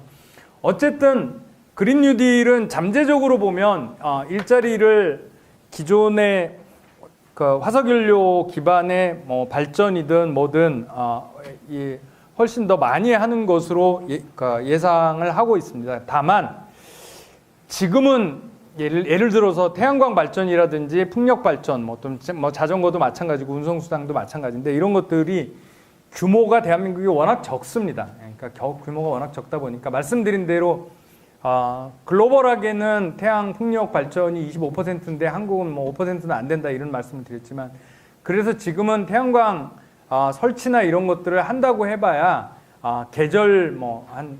계절별로 도급 일자리 설치 기사들 일자리 뭐 조금 늘어나는 것 말고는 잘 못 느끼게 됩니다. 근데 그래서 지금 늘어나는 일자리로 계산하면 안 되고 지금 4% 재생에너지 발전을 만약에 20%, 30%로 수년 안에 앞당긴다고 그랬을 때 태양광 패널 생산, 그 부품 생산, 그 조달, 유통, 이것과 관련된 마케팅, 이거 유지보수 이렇게 해서 늘어날 일자리들을 생각해 봐야 된다는 거죠. 그리고 그린 리모델링들도 집수리가 뭐 특정 건설사가 이 저층 주택들 다 돌아다니면서 집수리할 것 아니면 작은 이제 집수리 업체들이나 그걸 관리하거나 모니터링 해줄 수 있는 업체들이 필요한데 지금은 그런 게 거의 일어나고 있지 않기 때문에 아마도 이제 지금 도시재생 프로젝트에 투입된 이 일자리들은 이제 사회적 기업이나 일부 이제 지역의 커뮤니티들이 조금 참여하는 정도가 아닐까 싶습니다. 근데 이런 정도는 지금 규모가 워낙 작기 때문에 그러한 거라서 이 일자리는 앞으로 생길 일자리들을 조금 더 담대하게 프로젝트를 기획하고 만들고 해야 되지 않을까 싶습니다. 제일 걱정 중에 하나는 이거죠. 많은 분들이 걱정하는 거는 그래서 에너지 무지하게 많이 아끼고 덜 쓰고 에너지 효율화 시켰는데 그러면 진짜 줄어드는 거냐? 에너지 소비도 줄어들고 탄소 배출도 줄어드는 거냐? 근데 아닐 수도 있다. 그렇게 해서 아낀 돈으로 뭐 에어컨 사버리고 그렇게 해서 아낀 돈으로 더 비싼 자동차 사고 이러면 이제 말짱 꽝이다. 이게 이제 리바운드 효과, 이제 이른바 반등 효과라고 하는 건데요. 그게 사실은 제주에서 나타나고 있습니다. 제주는 이미 2013년에 카본 프리 아일랜드 2030 프로젝트를 공개하고 이걸 추진했습니다. 그 결과 대한민국에서 전기 자동차가 제일 많은 지역이 제주도잖아요, 그죠? 제주도 가보신 분들 아실 텐데, 근데 문제는 이제 그런 게 아니고 전기 자동차가 늘어난 속도보다 내연기관 자동차가 늘어난 속도가 더 빨랐다는 거예요. 그래서 내연기관 자동차가 이렇게 늘어난 거잖아요. 이건 다시 말하면 뭐냐면 전기 자동차를 사는 게 내연기관 자동차를 가솔린 자동차를 안 사고 대체해서 전기 자동차를 산 게 아니고 전기 자동차는 전기 자동차대로 늘어나고 내연기관 자동차는 내연기관 자동차대로 함께 늘어났다는 데 문제가 있습니다. 이런 식으로 진도가 나가면 아무리 전기 자동차를 많이 늘리고 전기 자동차 생산하고 구매하고 소비하더라도 탄소 배출은 줄어들지 않습니다. 이게 이제 이 소비를 통제하지 않으면 우리가 적절하게 이게 전체적으로 관리하지 않으면 안 된다는 이슈가 있는 건데 뭐 이런 이슈들을 함께 고민을 해야 되고요. 이거는 뭐 넘어가도록 하겠습니다. 결국은 이제 마무리를 지어서 말씀을 드리면 이 그린 뉴딜이라고 하는 거는 공식적으로는 그렇습니다. 공식적으로 그린 뉴딜은 말씀드린 대로 10년 안에 탄소 배출을 절반으로 줄이는 프로젝트는 우리들 개인들 소비자들의 아름다운 소비 실천 운동으로 해서 될 일이 아닙니다. 그래서 굉장히 어려운 일이기 때문에 중앙정부가 국가가 10년 계획을 세우고 엄청난 공공 투자를 동반해서 산업 구조를 한국의 산업 구조와 도시 구조를 완전히 바꾸는 프로젝트를 해야 되는 겁니다. 그런 면에서 보면 그린 뉴딜은 국가 프로젝트이고 공공 투자 프로젝트이고 도시 전환 프로젝트이고 산업 전환 프로젝트입니다. 근데 진행 과정에서 말씀을 드렸던 것처럼 그 기획을 하고 재정을 동원하고 이런 거는 국가가 해야 하는 게 마땅한데 그걸 구체적으로 실천하는 방식은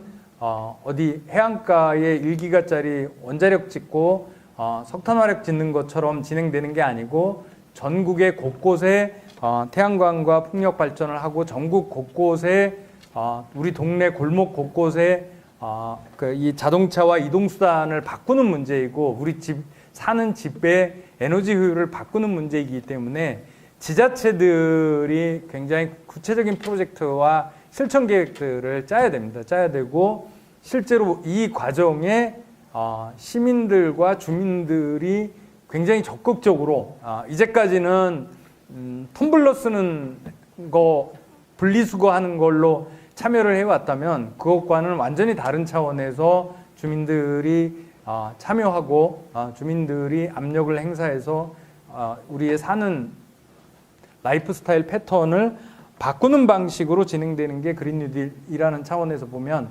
중앙정부와 지역정부와 시민사회가 각각 해야 될 일이 굉장히 많은 거고 코로나 이후에 어렵게 된 삶을 다시 복원하는 과정을 옛날식으로 복원하는 게 아니라 이런 식으로 복원해 보자고 하는 게 그러니까 그린 뉴딜이라고 할 수가 있고요. 그린 뉴딜은 그래서 엄청나게 어렵지만 아주 불가능한 것은 아니라는 말씀으로 제가 하고 싶은 얘기를 일단은 마치도록 하겠습니다. 제가 시간을 생각한 것보다 엄청 많이 썼네요. 예. 이상으로 제 얘기는 마치도록 하겠습니다. 감사합니다. 예, 고맙습니다. 이 소비 과정에서 에너지를 절약해야 되고 시민들은 자동차부터 시작 다 마찬가지인데 이런 소비 쪽에 초점이 가 있어요. 외국의 경우에는 대부분 이 CO2 문제나 접근에 들어갈 때 산업연예를 타깃이거든요. 기후위기와 관련되면 산업연예를 타깃입니다. 다르게 말씀드리면 우리나라 국민들이 에너지 전략이라는 부분이 서구 사회에 비해서 결코 뒤처지지 않을 뿐만 아니라 서구 사회보다도 상당 부분에서 잘하고 있는 편입니다. 그런데 문제는 이제 산업 분야에서 생산 공정 과정이나 등등에서 에너지 효율성이 현저히 떨어진다는 것이죠. 서구는 타겟이 기업들이 어떻게든 에너지 효율성을 극대화시킬 수 있도록 장려하고 풍부하고 기업에다가 압력을 놓고 하는 방식으로 가거든요. 근데 우리나라는 지금 산업 영역을 프리로 풀어놓은 상태예요.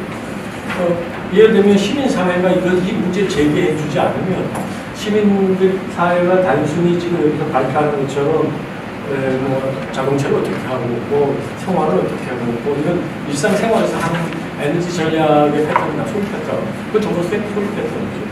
그래서 뭔가를 해서 문제를 해결해야 될 것처럼 여전히 기조가 그걸로 가고 있거든요.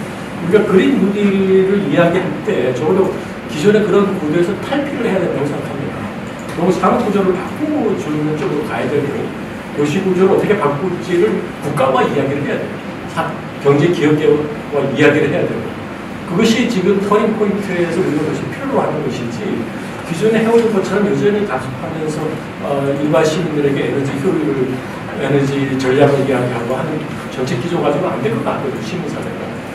그래서 이제 사실은 유감스럽게도 말씀으로는 산업구조조정, 도시구조조정은 말을 하지만 거기에 구체적인 내용은 없어요. 다르게 말씀드리면 정부가 그린 뉴딜을 끌고 가는 데 있어서 핵심은 아마 그게 돼야 될 겁니다. 그러니까 시민들을 대상으로 하는 것이 아니라 산업구조를 바꾸고 도시구조를 바꾸는 쪽으로 정부 정책을 끌고 가야 되는데 그 논의가 지금 이루어져야 됩니다. 언제 가서 그 논의를 할 겁니까? 지금 정부가 그린 뉴딜 가지고 올 때 지금 이야기를 해야 되는데 그 내용이 제가 보기엔 여전히 공백 상태로 남아있는 게 아닐까 하는 우려를 합니다. 그래서 우리가 앞으로 논의는 지금 시민사회에 대해서 소비 영역에서 어떤 식으로 에너지 소비를 잘해달라고 장려하고 지금까지 해왔고 시민들은 잘하고 있습니다. 이걸 자꾸 또 강조한 쪽으로 가기보다는 에너지 혁명, 혹은 산업혁명 이게 분배혁명이 뭡니까? 이게 전부 다 생산력이었어요.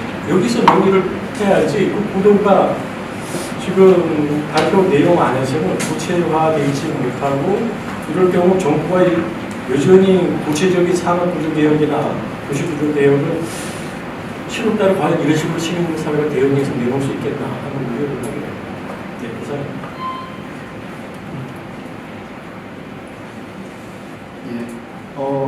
노춘 교수님 얘기는 어쨌든 뭐 한국 사회만 하더라도 온실가스 배출이 60%가 산업 영역에서 배출을 하고 있고 나머지 20%가 수소, 나머지 20%가 가정 산업 부분에서 배출을 하고 있는데 산업 부분에 온실가스 감축을 위한 강력한 규제 혹은 뭐 인센티브 또 산업구조 변동을 위한 여러 가지 좀 정책 수단들의 집행 없이 여전히 좀 시민생활 영역에서의 변화를 요구하는 거 아닌가 이런 질문인 것 같습니다.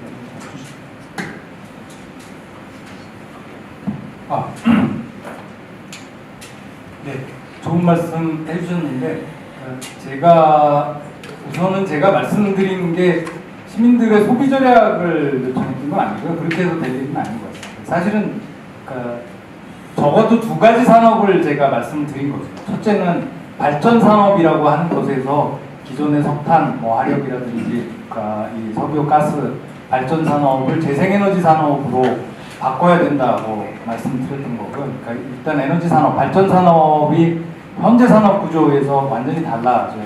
두 번째는 모빌리티 얘기를 했습니다만 한국이 자동차 산업이 굉장히 크지 않습니까?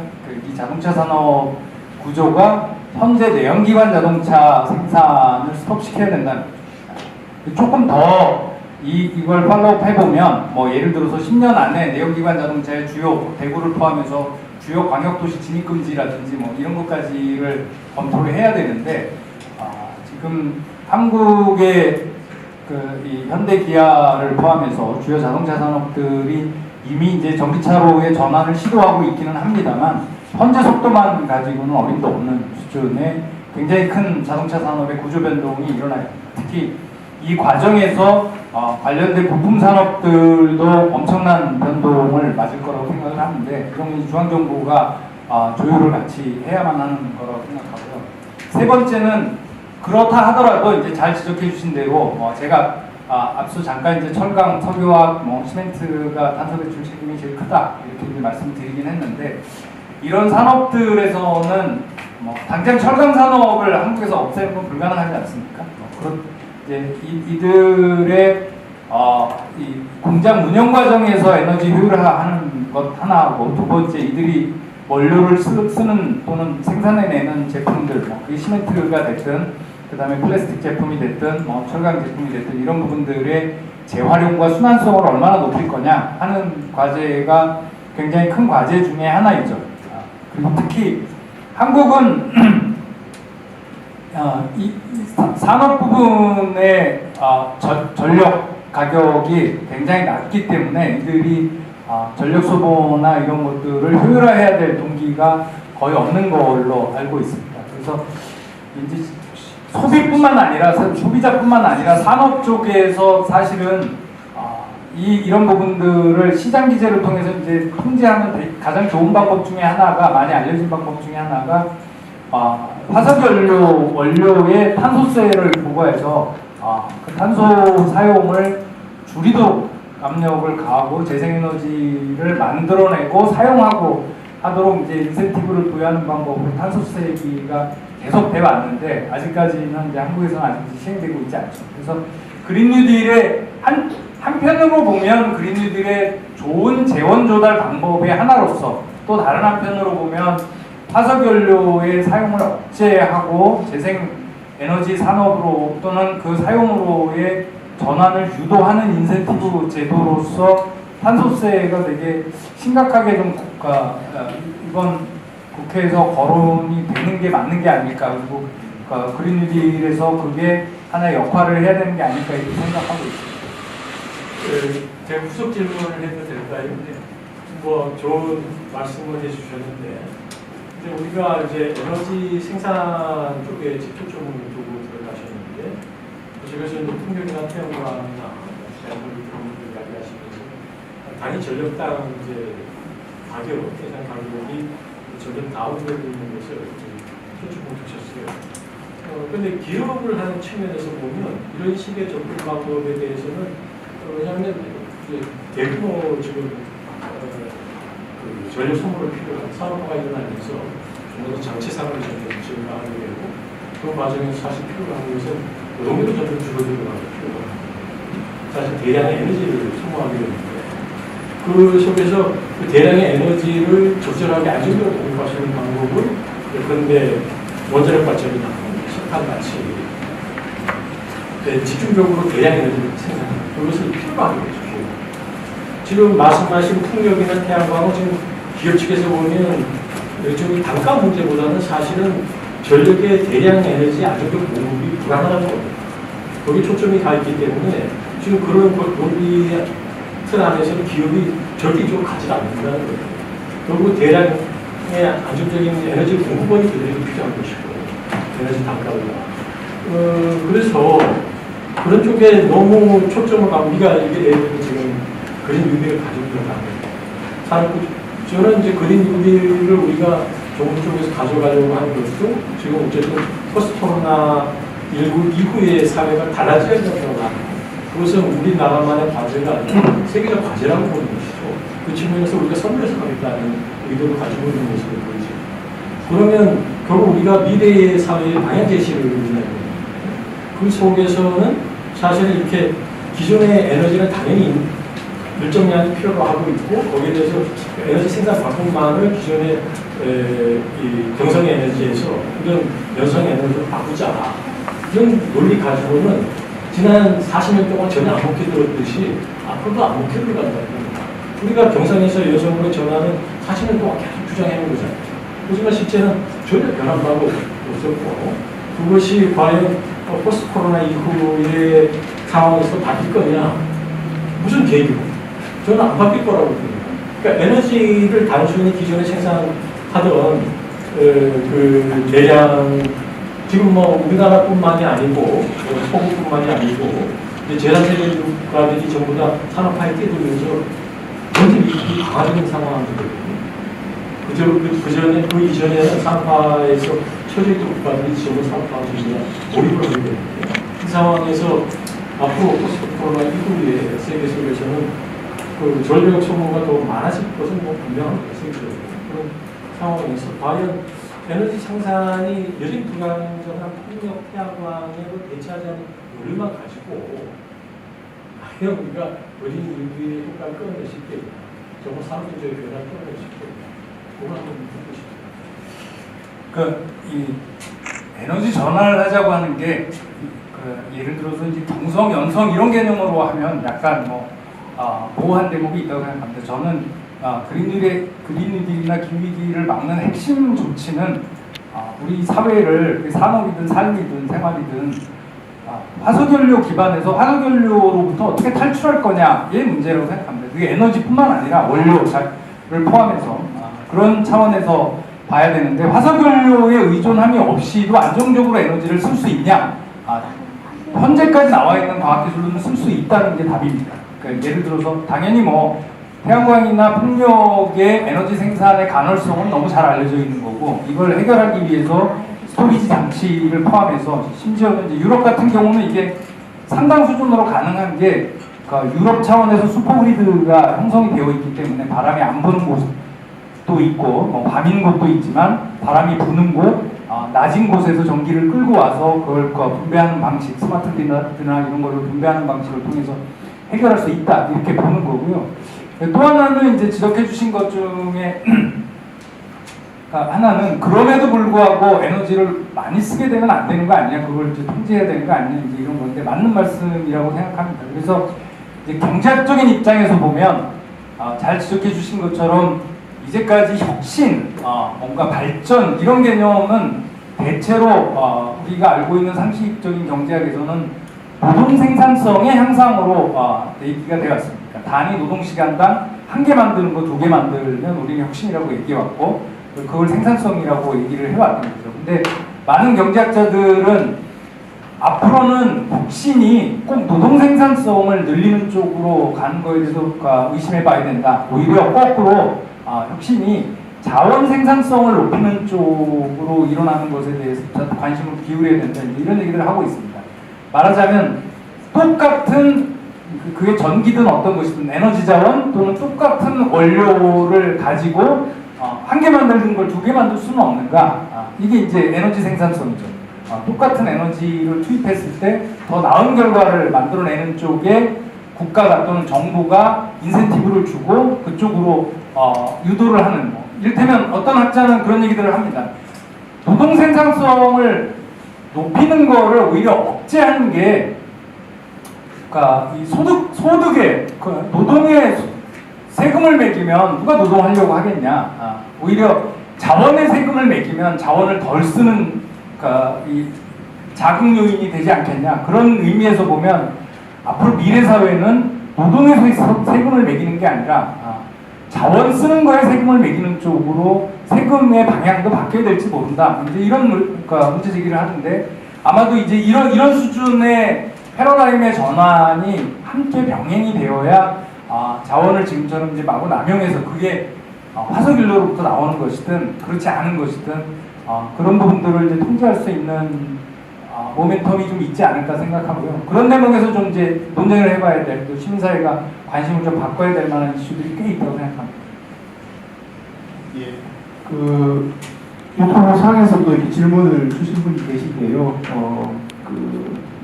문재인 정부에서 에너지 전환 정책 추진을 하면서 중간에 제 기억에 갑자기 하여튼 끼어드는 게 수소경제 논쟁이 있을 것 같습니다. 그린 뉴딜에서도 이렇게 수소경제가 이렇게 좀 큰 비중으로 포함될 수도 있을 것 같다라고 전망을 하고 있는 것 같은데요.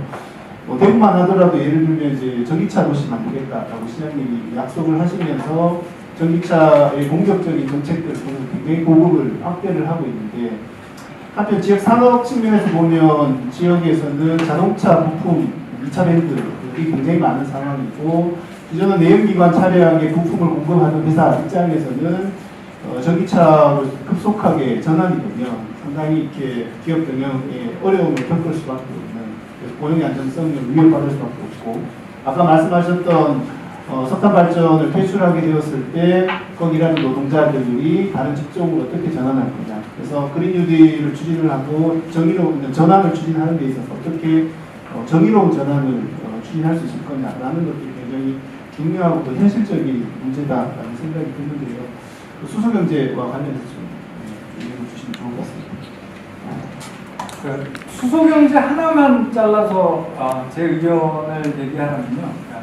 한국에서는 수소경제가 약간 좀 오해를 받게 만드는 대목들이 좀 있는 것 같습니다. 그러니까 수소는 태양이나 바람처럼 이제 에너지원은 아니잖아요. 뭔가로 수소를 만들어야 됩니다. 그 만드는 방법이 태양과 바람에서 나온 전기로 전기 분해해서 수소를 만들 건지, 아니면 지금 화석연료에서 나오는 뭐 가스나 이런 거에 부산물로 수소를 만들 건지, 이렇게 되는 거란 말이죠. 그렇다면 수소는 태양, 바람 뭐 이런 거에 비교되면 안 되고 저장 장치로, 에너지를 저장하는 장치가 이 수단으로 인식되어야 하는 거죠. 말하자면 배터리냐 수소냐 이렇게 얘기가 되는 거지 않습니까? 그러니까 사실은 자동차도 수소 자동차가 있고 전기 자동차가 있는 게 아닙니다. 오직 전기 자동차가 있는 거죠. 근데 배터리 저장 장치로 저장된 전기로 자동차를 굴릴 거냐, 아니면 수소로 전기를 만들어서 자동차를 굴릴 거냐, 이 차이가 있는 거거든요.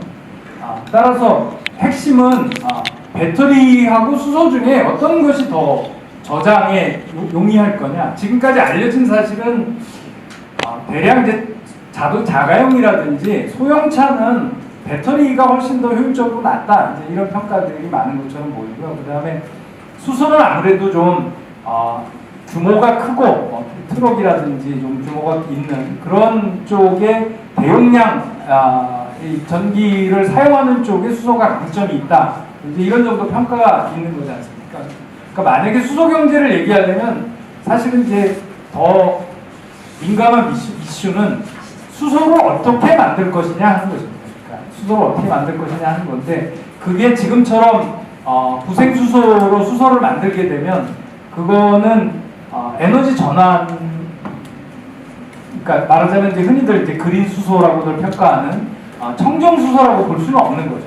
진짜 이 기술은 재생에너지로 전기를 만들고 그 전기로 어떻게 이 물을 분해해서 수소를 만들 것인지, 그렇게 해서 만든 수소를 어떻게 압축할 것인지, 그렇게 압축한 거를 어떻게 이동에 용이하게 만들 것인지, 이제 이런 관련된 기술이 굉장히 중요한 것인데, 우리는 이제 그 중간 과정들이 다 생략되고 맨 마지막 단에서 그렇게 어떻게 만들어지는지 잘 모르겠지만 만들어진 수소로 자동차를 굴릴 것인지 배터리로 자동차를 굴릴 것인지 뭐 여기에 너무 좀 초점이 가 있는 것 같은데, 그 앞단에 대한 고민들을 좀 해야만 하는 게 아닐까 싶습니다.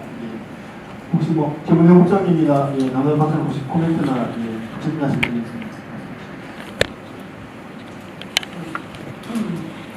작년 1월 달에 그 소장님이 오셔서 강의를 들었고, 그 사이에 이제 그린뉴딜이나 아니면 유럽의 그린딜이나 이런 데 대한 정보를 드리면서 한편으로는 그 계획은 너무 좋다. 계획은 너무 좋다. 근데 저게 대구에서 어떻게 실현될 수 있고 시민단체로서 뭘 해야 되나? 이제 이런 고민들이 사실은 더 깊어지면서 동시에 조금 이렇게 낙관적이진 않거든요. 실제로 이제 제가 봐서는.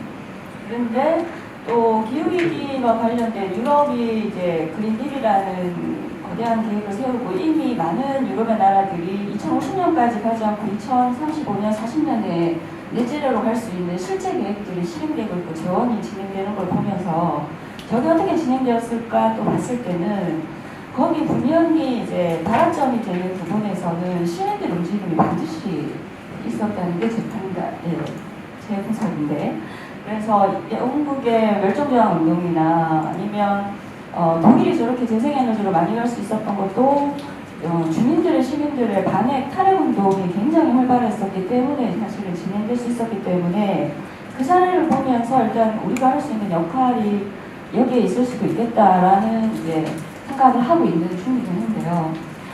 지역에서 다음 주에 좀 더 다룰 수도 있겠지만 소장님이 보시기에 저는 사실 중앙정부에서 신문에서 나오는 이제 한국판 뉴딜 거기 안에 이제 그린뉴딜이 일부 포함되어 있다 이 정도만 사실 제가 정보를 알고 있는 정도인데 실제 지역에서 저희가 담당 지방정부의 공무원이나 행정단위에서 만났을 때는 그냥 제안하는 것만으로는 이게 실행될 가능성이 거의 0%에 있거든요. 어떤 변화든 간에, 교통이든 뭐든 간에. 집에 미니 태양광 하나 올리는 것도 굉장히 어렵거든요. 대구만에도 미니 태양광 지원이 올해 없었단 말이에요. 지원 금액이. 결국은 중앙정부에서 우리나라에서 진행되는 사례를 보면 일단 중앙정부가 뭔가 계획을 세우고 재원을 발표하고 거기에 따라서 지방정부의 행정이나 많은 부분이 또 변화가 되고 그래야 저희가 뭔가를 시민단체도 뭔가 액션을 했을 때 그게 실제로 실행될 수 있더라고요. 근데 지금 회장님이 저보다는 정보가 많으실 것 같은데 당연히 지금 중앙정부가 하려는 아까 7월 중이면 구체적인 발표가 나는 건가요? 이게 그린뉴딜이 아주 세부적으로 예산까지 그러면은 그게 다시 지방정부까지 전달되는데 그러니까 공고사항이 아니고 무조건 이게 해야 되는 사항 지방정부의 점수, 인센티브, 뭐 페널티 단계까지 사실 가는 건지 아니면 그냥 근데 많은 부분 공고사항이고 지방정부의 그 특성에 따라서 어떤 곳은 굉장히 자발적으로 많은 것들이 이루어지는데 대구는 조금 이제 좀 힘들거든요. 그래서 힘들고 있어서 어떤 식으로 이게 진짜 진행되는지에 따라서 시민단체들도 저는 그 그린뉴딜이 실제로 지역에서 실행될 때 중요한 게 주민들의 수용성도 되게 중요하다고 생각해요. 그러니까 에너지 정책이든 교통 정책이 바뀔 때 시민들이 따라주지 않으면 시스템이 마련되더라도 함께하지 않으면 이게 실행되는 속도가 느리기 때문에 그래서 굉장히 중요한데 그게 어떻게 이제 진행되느냐 중앙정부에서 지방정부까지 같이 그린뉴딜을 함께 적극적으로 하는 데 있어서 어느 정도 어떻게 생각하느냐가 좀 궁금해요. 구체적인 계획 나오는 정도 말고. 이렇게 생각을 해보셨으면 좋겠는데 그린뉴딜과 관련된 대부분의 프로젝트는 이렇게 손에 안 잡히시는 게 한마디로 이제 굉장히 많은 게 경제 영역에 속하기도 하는데 그 경제 영역이 한국에는 없다고 보시면 돼요. 그러니까 존재하지 않는 거고 그러다 보니까 기업들이 그대로 내버려두면 뛰어들 메리트라든지 뛰어들 동기가 아무것도 없습니다. 돈이 안 되는 거죠. 지금 태양광도 사실은 돈 안 되잖아요. 솔직히 말하면. 왜냐하면 시장 형성이 안 돼 있기 때문에 그렇습니다. 이걸 뒤집어서 말하면 어떤 얘기냐면 국가를 포함해서 공공이 선투자해가지고 시장을 형성하지 않으면 막 뭔가가 막 활기차게 진행되지 않는다는 걸 뜻하거든요. 그래서 웬만해서는 뭐 정부가 돈을 그렇게 쓸까 이제 이런 회의가 드는데 두 번째는 뭐냐면 올해부터 지금 이제 3차 추경이 6월 달에 아마도 국회를 어떤 식으로 통과될지 모르지만 통과될 거잖아요. 그리고 중앙정부는 이미 이제 내년 예산의 초안들은 이미 다 작성이 된 상태입니다. 그리고 아마도 대구시를 포함해서 지방정부들은 7월 달이면 부서별로 다 이제 예산 정할 거잖아요. 이렇게 해서 시작이 되는 건데 올해를 포함해서 내년 예산 짜는 과정을 포함해서 한 최소 제 예감에는 3, 4년은 이제까지 볼 수 없는 역대 가장 큰 예산들이 책정이 될 겁니다. 지금 코로나19 상황이 그걸 만들어내고 있습니다. 지금 그러니까 여러분들이 최근 몇 달 동안 보신 거는 뭐냐면 흔히들 그렇게 얘기하잖아요. 그러니까 전시에 준하는 비상 상황. 비상 상황에서는 시장이 작동을 안 하는 게 그게 정상입니다. 그게 노말인 거죠. 여기 지금 마스크 쓰고 계시지만 마스크가 시장에서 가장 효율적으로 작동하는 거는 매점 매석하는 거잖아요. 그리고 다 이렇게 몰아가지고 해외에다 팔아버리는 거지 여러분들한테 나눠주는 게 아니잖아요. 그래서 공적 컨트롤을 한 거란 말이에요. 그 다음에 하다못해 소득의 분배도 시장이 못 해주니까 국가가 재난지원금을 주잖아요. 당분간 그렇게 될 겁니다. 그리고 그렇게 될 때 예산의 증가폭이 예년에 한 5% 이랬다면 전년 대비 지금은 전년 대비 20%, 30% 이렇게 될지도 모릅니다. 이렇게 제가 볼 때는 그렇게 돼야 정상입니다. 안 그러면 국가 시장이 작동하지 않을 거거든요. 다른 말로 표현하면 예전에 없는 수준의 중앙정부의 재정 지출이 된다는 거고요. 그리고 아마도 대구도 거의 비례적으로 그 수준이 된다는 겁니다. 그러니까 돈은 쓰여질 거라는 거죠. 어디에 쓰여질지는 잘 모르겠는데요. 그게 중요하잖아요. 그게 재정이 이제 재정이 어마어마하게 공공 재정이 투입된다라는 얘기는 들었는데 이제 제가 대구에 있으면서 초점이 포스트 코로나에 있는데 거기에 기후위기가 들어가 있는지는 의구심이거든요. 포스트 코로나 정책과 기후위기 정책이 이꼬르가 이건 아닌 것 같아요. 그래서 이제 예, 당연한데 네. 그거는 아마도 말하는 만큼 되지 않을까 싶을 거죠. 제 얘기는 그거는 시민들이 요구하는 만큼 배정이 된다는 거예요. 아예 예전에는 아예 의미 없었던 거죠. 돈을 안 쓰겠다고 하는 거니까. 그게 뭐 그린 뉴딜이든 안 그린 뉴딜이든 안 쓰겠다고 하는 건데 지금은 돈을 정부가 써야만 합니다. 그래야 우리가 살 수가 있습니다. 근데 그 중에 얼마만큼을 그린 뉴딜을 쓰냐는 건 얼마만큼 얘기하는 거에 따라 달려 있는 건데요. 저는 거꾸로 재난지원금을 2월달만 해도 중앙정부가 준다고 했으니까 절대 준다고 안 했습니다. 심지어는 취약계층한테도 직접 돈을 줄 수는 없고 그러니까 융자라든지 이런 걸 해준다고 했다가 한 달 뒤에 돈을 주자고 했습니다. 왜? 국민들이 요구했고 지자체들이 요구를 했잖아요. 그러다가 70%까지 준다고 했죠. 그리고 한 달 뒤에 다시 전 국민한테 주는 걸로 바뀌었습니다. 1년 전만 해도 상상할 수 없는 얘기죠. 그러니까 하다못해 그거는 서구도 마찬가지입니다. 서구도 계속 10년 동안 은행은 구제해주고 기업은 구제해주는데 왜 국민은 직접 구제를 안 해주지? 중앙정부에서 이런 문제제기를 10년을 넘게 해왔지만 실제 그걸 한 나라들은 없었는데 몇 개월 동안에 그런 일들이 다 일어났잖아요. 저는 어쩌면 그린 뉴딜도 지역에서 먼저 조그맣게라도 실험해보고 그림을 만들어보고 그러면 아마 중앙정부가 기재부가 움직일 거다 이런 쪽으로 배팅을 걸지 중앙정부가 자발적으로 알아서 그린 뉴딜 이만큼 만들어줄 거라고 생각 안 하는데 그런 걸 생각해 봐야 될 것 같아요. 도시재생 사업에 문재인 정부가 연 10조씩 쓰고 있지 않습니까? 어디서 쓰는지 잘 모르지만 우리가 도시재생이라고 하는 거를 뭐가 준비가 됐죠? 지역에서? 준비가 안 됐었습니다, 사실.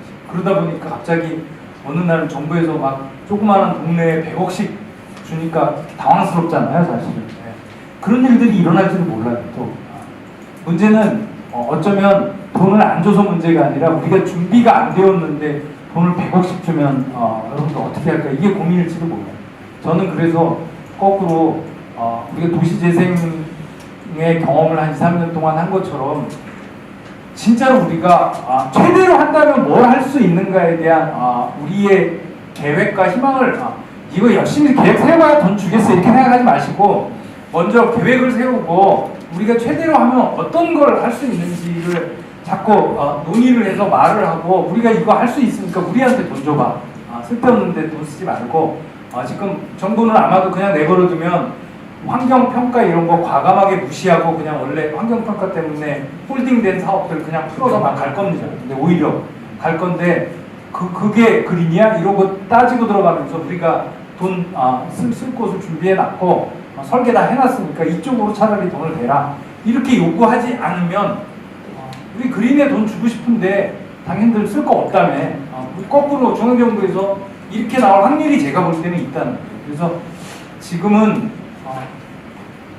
우리가 열심히 해봐야 중앙정부가 해주겠어 이렇게 생각하지 말고 반대로 생각하는 게 어쩌면 현실적일 수도 있는 굉장히 특이한 상황을 맞이하고 있다는 게 제 생각입니다. 거의 지금 초점인 것 같은데 사실 우리가 논의를 좀 해야 돼요. 그러니까 지금 우리가 에너지세는 이제 아까 말씀하신 에너지세는 에너지를 많이 소비하는 그 우리는 이제 부정적 제재 방법으로 사용하는 것이고 우리가 이제 긍정적 제재 방법을 통해서 비교해야 되는 거예요. 에너지 효율성을 기하는 쪽으로 그런 기업에게 재정 지출을 주고 그런 식의 방법을 우리가 생각해 보셔야 됩니다. 근데 거기 제일 문제되는 점이 뭐냐 하면 그렇게 사람들이 어떻게 밖에 대외성이 있냐면 좀 더 디지털화될 가능성이 생겼고요. 제조 부분이 점점 확 전반으로 쇠퇴하면서 디지털 산업 쪽으로 확 넘어갔을 때 그럴 경우에 이건 이제 지식 기반이죠. 그러니까 그전에는 아까 노동생산성은 주로 기술 기반의 노동생산 생산 기술 개발, 기술 혁신을 한다면 이제는 지식 기반의 기술 혁신 쪽으로 가겠죠. 디지털 쪽으로 가면. 그럴 경우에는 이 대기업과 중소기업 간의 격차도 심화되거든요.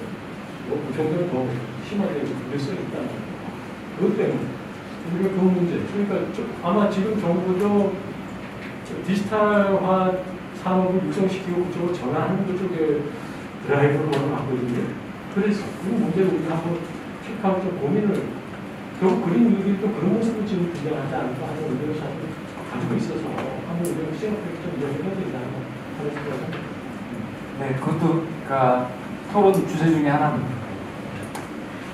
예, 남현 박사님 말씀을 주시면 될 것 같은데, 그 아까 이제 김명 국장 말씀하셨던 거에 조금 더 붙여서 코멘트하고 드리면 어쨌든 그 소장 말씀하시면서 그린 뉴딜의 가장 이제 기본적인 전제 혹은 2008년 버전과의 가장 다른 점은 2030년까지 절반으로 줄여야 된다. 2050년에 넷제로 수준으로 만들어야 된다라는 것 같습니다. 그래서 이게 사실은 이렇게 그 기후운동, 환경운동 하는 진영에서도 이게 가능해?라고 이렇게 생각하자는 수준인데 지금은 이거를 하지 않으면 이거 외에 다른 답이 없다라고 이렇게 내몰리고 있는 상황이고 사실은 뭐 이렇게 아까 IMF 수준의 이제 경제 충격을 10년 내에 5번 이상 계속 줘야 되는 상황이다라고 말씀하셨는데 이게 그 정상적으로는 도저히 불가능한 그래서 우리가 예전에 상상하지 못했던 굉장히 대담하고 과감한 상상력을 발휘해야 할 시대가 아닐까라는 생각이 들고 그리고 이런 것들이 뭐 이렇게 정상적인 상황이었으면 우리 사회에서 도저히 이렇게 통용되거나 이렇게 뭐 논의가 되기도 사실은 쉽지 않았을 것 같다라는 생각이 드는데 코로나라는 굉장히 이렇게 비상 상황 그런 거 맞닥뜨리게 되면서 더불어서 이렇게 기후위기라는 훨씬 더 큰 위기에 대해서 우리가 다양한 상상들, 과감한 상상들을 논의할 수 있는 사회적 공론의 장이 열린 게 아닐까라는 생각이 들어서 지역에서 조금 더 이렇게 과감하게 상상을 해봤으면 좋겠다라는 생각이 들고 남현 박사님은 지역에 지난해 이제 기후변화 대응 기본계획 대구의 계획들을 좀 총괄해서 작성을 하셨고 지역에서 좀 그 기후변화 대응 기본계획 지역 에너지 계획들을 1.5도 목표에 맞춰서 좀 작성을 해야 되는 거 아니냐라는 요구들이 계속 있었는데 에너지 계획은 뭐 어떻게라도 이렇게 1.5도 계획 맞춰서 작성을 하기는 했는데 이렇게 중요한 또 기후변화 대응 기본계획은 그렇게 작성을 하지는 못했었거든요. 그러면서 좀 여러 가지 고민들도 있으셨을 것 같은데 관련해서 좀 같이 좀 답해 주시죠. 예, 대구경북연구원의 남광근입니다. 예, 오늘 그 소장님 굉장히 좀 방법면도 밝혀주셔서 반갑습니다. 그린 뉴딜에 대해서 공부가 많이 되었고요. 저도 이제 우리 오영석 처장님 먼저 말씀하신 대로 기후 변화에 대해서 우리 지방 정부가 어떻게 대응해야 되는가에 대해서 뭐 계속 저희도 계획을 수립하고 하지만은 어쨌든 저희들은 이제 지방 정부가 온실가스에 대한 배출에 대한 어떤 인벤토리라든가 또 어디를 효율적으로 줄일 것인가 이런 좀 더 실현 가능한 방법을 찾기 위해서 저희가 이제 지방 정부가 예산을 투입해서 해야 되기 때문에 우리가 시민사회에서는 가볍게 얘기할 부분이 실제로는 거기서 예산을 들여서 해야 되는 부분이고요. 그래서 쉽지는 않다. 1.5도씨까지 가기 위해서는 상당히 많은 어떤 고통도 어느 부분에서 고통이 따라야 되고 노력해야 되는 부분이기 때문에 쉽지 않은 것 같습니다. 그래서 연계해서 이제 말씀드리고 싶은 거는 사실 기후 위기, 지구 전체의 위기에 대해서는 누구나 반대하지는 않는데 그 속에 들여다 보면은 이제 탄소 경제 중심으로 왔던 뭐 선진국이라든지 또는 그 속에서 어떤 기업이든 주체가 자기 기득권을 뺏겨야 되는 상황이 되지 않습니까? 그런 부분에서 이제 그린 뉴딜을 주장하시는 분들이 과연 자기 기득권을 버리고 그린 뉴딜을 하자라고 하는 부분이 있어야 되는데 상당수 지금 미국의 트럼프라든가 미국의 그 리더하셨던 분들은 오히려 기후에 대해서 반대를 계속하고 있습니다. 그런 부분에서도 우리가 좀 고민을 해야 되고요. 저희도 뭐 지방 정부도 우리가 대구 같은 경우는 과거 석유 산업에서 이제 물, 의료, 뭐 에너지라든지 뭐 이런 자동차, 전기 자동차 이런 사실은 저에너지 탈탄소로 가고 있긴 하지만 기존의 기득권의 기업들하고 상당히 많이 힘들어하고 그렇게 생각보다 쉽게 성장하기 어렵습니다. 그래서 왜냐하면 이제 중앙정부에서 재원이 한정된 상태에서 지금까지는 이제 이명박 박근혜 정부에서 재원이 주로 기존의 기득권 중심이었다면 지금은 이제 새로운 이제 새로운 부분에서 이제 어떻게 보면 불평등을 많이 강조해서 새로운 재원을 많이 줄이지만은 그게 쉽지는 않을 거다. 이렇게 전환을 해서 그런 부분을 어떻게 해결해 나갈 거냐라는 부분이 좀 고민이고요. 또 하나는 제가 말씀하신 대로 뭐 이게 일자리 창출과 분배, 소득분배 굉장히 좋은 부분인데 그런 부분이 과연 우리가 지금까지 우리는 자유시장 경제로 해서 굉장히 많은 부와를 축적해서 경쟁을 통해서 축적을 해왔는데 이런 부분들이 과연 우리가 좋은 말로 소득 분배, 일자리 창출이지만 어떤 경쟁이라든지 우리가 이런 어떤 가치관들이 만약에 제대로 안 되었을 때 과연 이런 부분이 어떤 우리가 성장의 동력에서 과연 충분히 이 부분 도움이 될 것인가 하는 고민들을 좀 해봐야 될 것 같습니다. 또 그런 부분을 계속 공부해가면서 어떻게 효과적으로 우리가 지방정부에서 할 것인지 계속해서 공부하고 좀 하도록 하겠습니다. 좋은 말씀 해주셨는데 그런 것 같습니다. 그러니까 큰 전환을 하는데 아무도 손해를 보지 않으면서 깔끔한 전환을 한다는 제가 볼 때는 뭐 말은 좋은 거지만 실제로는 그렇게 현실이 일어날 가능성은 제로에 가깝죠. 그러니까 기존의 화석연료 기반에 투자를 하거나 기득권을 가진 분들은 상당한 손해를 감수해야 되는 건 뭐 틀림없는 사실인 것처럼 보이고요. 그런 일 없이 아무도 손해를 안 보고 다 이득만 되게 될 수는 없는 것 같아요. 문제는 이제 물론 이제 트럼프 같은 리더들이 기후위기를 이제 부정하기도 하지만 꽤 많은 또 이 집단들 심지어는 이제 기업들까지 어차피 갈 거면 먼저 간다 이제 이런 기조들이 많이 나타나고 있는 것 같습니다. 그래서 이제 탄소 경제에 투자하는 것들도 금융 투자들도 그쪽으로 또 화석연료에 투자 안 하겠다 이런 쪽도 이제 늘어나고 있고 기왕에 뭐 전기 자동차로 갈 거면 기왕에 재생에너지로 갈 거면 내가 먼저 투자해서 선투자해서 기술력을 확보하겠다 이제 이런 기업들도 나라들도 많지 않습니까? 특히 그동안 미국이 좀 어정쩡거리는 동안에 중국이 재생에너지 관련돼서 엄청나게 투자해서 지금 꽤 지금 뭐 태양광이나 이런 거는 세계 기업들은 다 휩쓸다시피 한 성과를 내고 있기도 하고 또 그런 과정들이 이제 시너지가 되면 지금 이제 최근에 화제가 됐던 게 유럽에서 탄소 국경세를 매기겠다고 하는 거잖아요. 그러니까 이제 화석연료를 많이 태워서 자동차를 만든 기업들은 값은 쌀지 모르지만은 유럽에서는 기껏 재생에너지로 자동차 만들어서 값비싼데 값싸게 탄소로 만들어가지고 수입하면 곤란하니까 탄소 국경세 매겨서 균등하게 경쟁시키겠다 이제 이런 압력들도 오기 때문에 저는 조만간에 기업들도 미래를 선점하기 위해서 그리고 경쟁력에서 살아남기 위해서 자신들의 행위 패턴들을 약간의 기성 투자들을 좀 손실하는 걸 감수하고서 움직이는 경향들이 그게 경쟁이 될 거다 이런 이제 또 희망도 좀 보입니다. 그래서 이를테면 이미 제가 알고 있기로는 현대차도 이제 유럽에 판매할 걸 감안해가지고 라인들을 전기차 라인으로 우리가 상상하는 것보다 꽤 빨리 바꾸더라고요.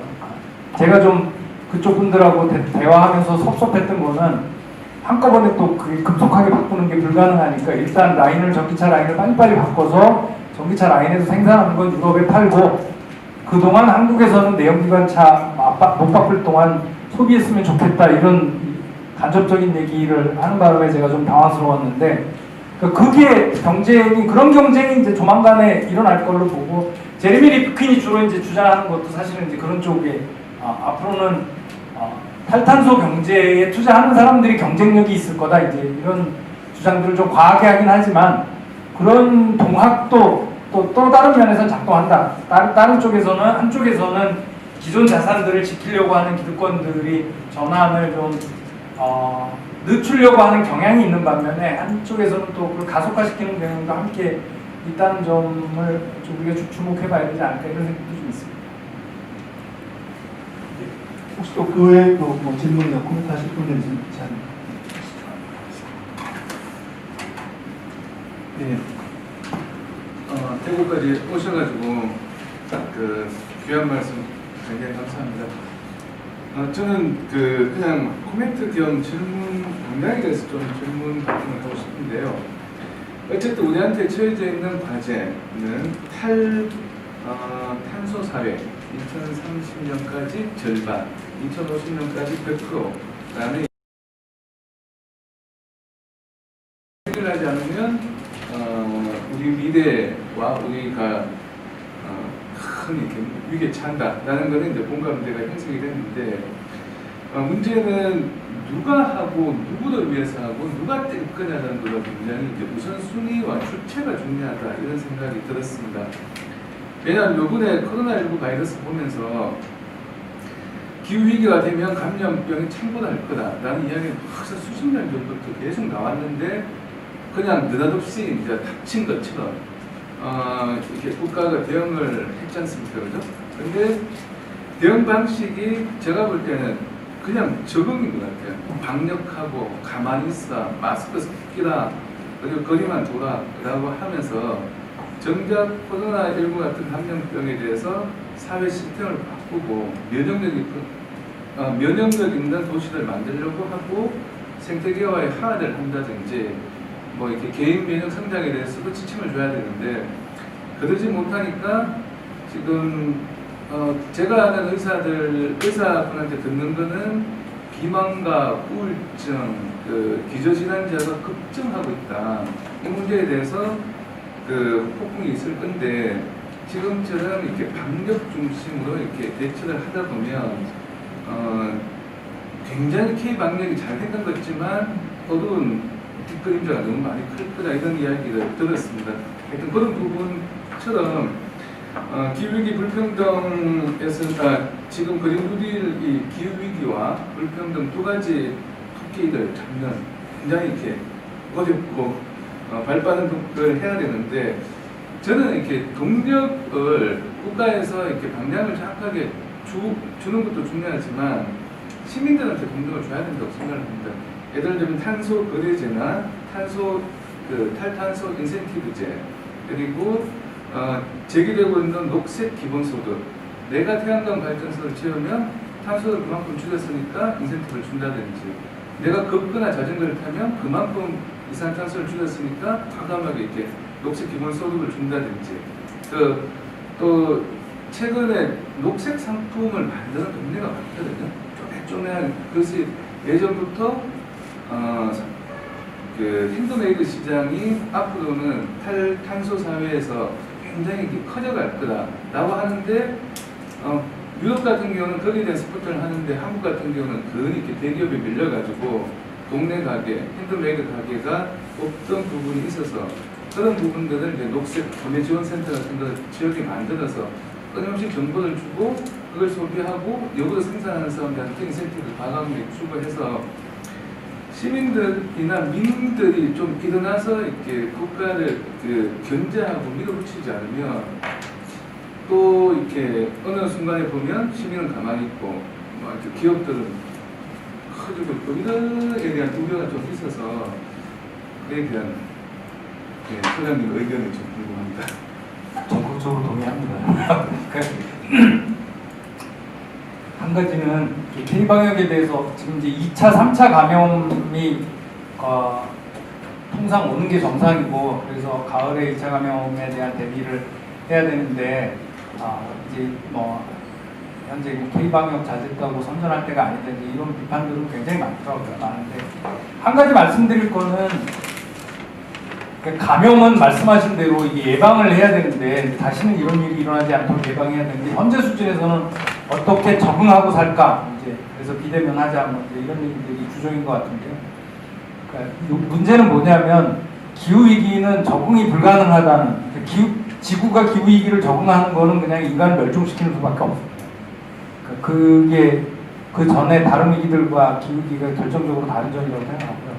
적응이 안 되는 위기라서 무조건 사전에 막아야만 하는 위기이고 이거를 국민들과 공감하고 인센티브를 주기 위한 다양한 방법은 말씀하신 대로 얘기를 해봐야 된다고 봅니다. 그러니까 일단은 대체적인 그린 뉴딜은 기본소득을 주는 것보다는 이제 일자리를 만들어주는 쪽에 시민들에게 방점을 찍어주는데 일부에서는 기본소득과 이 그린 뉴딜을 통해서 만들어지는 에너지 생산 수익이라든지 이런 걸 통해서 기본소득을 주자. 그래서 그린 뉴딜과 기본소득을 통합 솔루션으로 제안하는 케이스들도 많고 우리가 이제 주로는 태양에 의존해서 에너지를 생산할 터인데 태양은 누구의 것도 아니기 때문에 우리 모두의 것이기도 하고 그 태양으로부터 나오는 이득은 우리 모두가 공유해야 한다 이런 주장을 되게 강력하게 하시는 분들도 많습니다. 그런 대목에서는 저는 이제 열어놓고 추가적인 논의를 이제 함께 해야 할 필요가 있겠다 이렇게 생각하고 있습니다. 제가 이제 시간이 기차 시간이 다 돼서 움직여야 될 것 같습니다.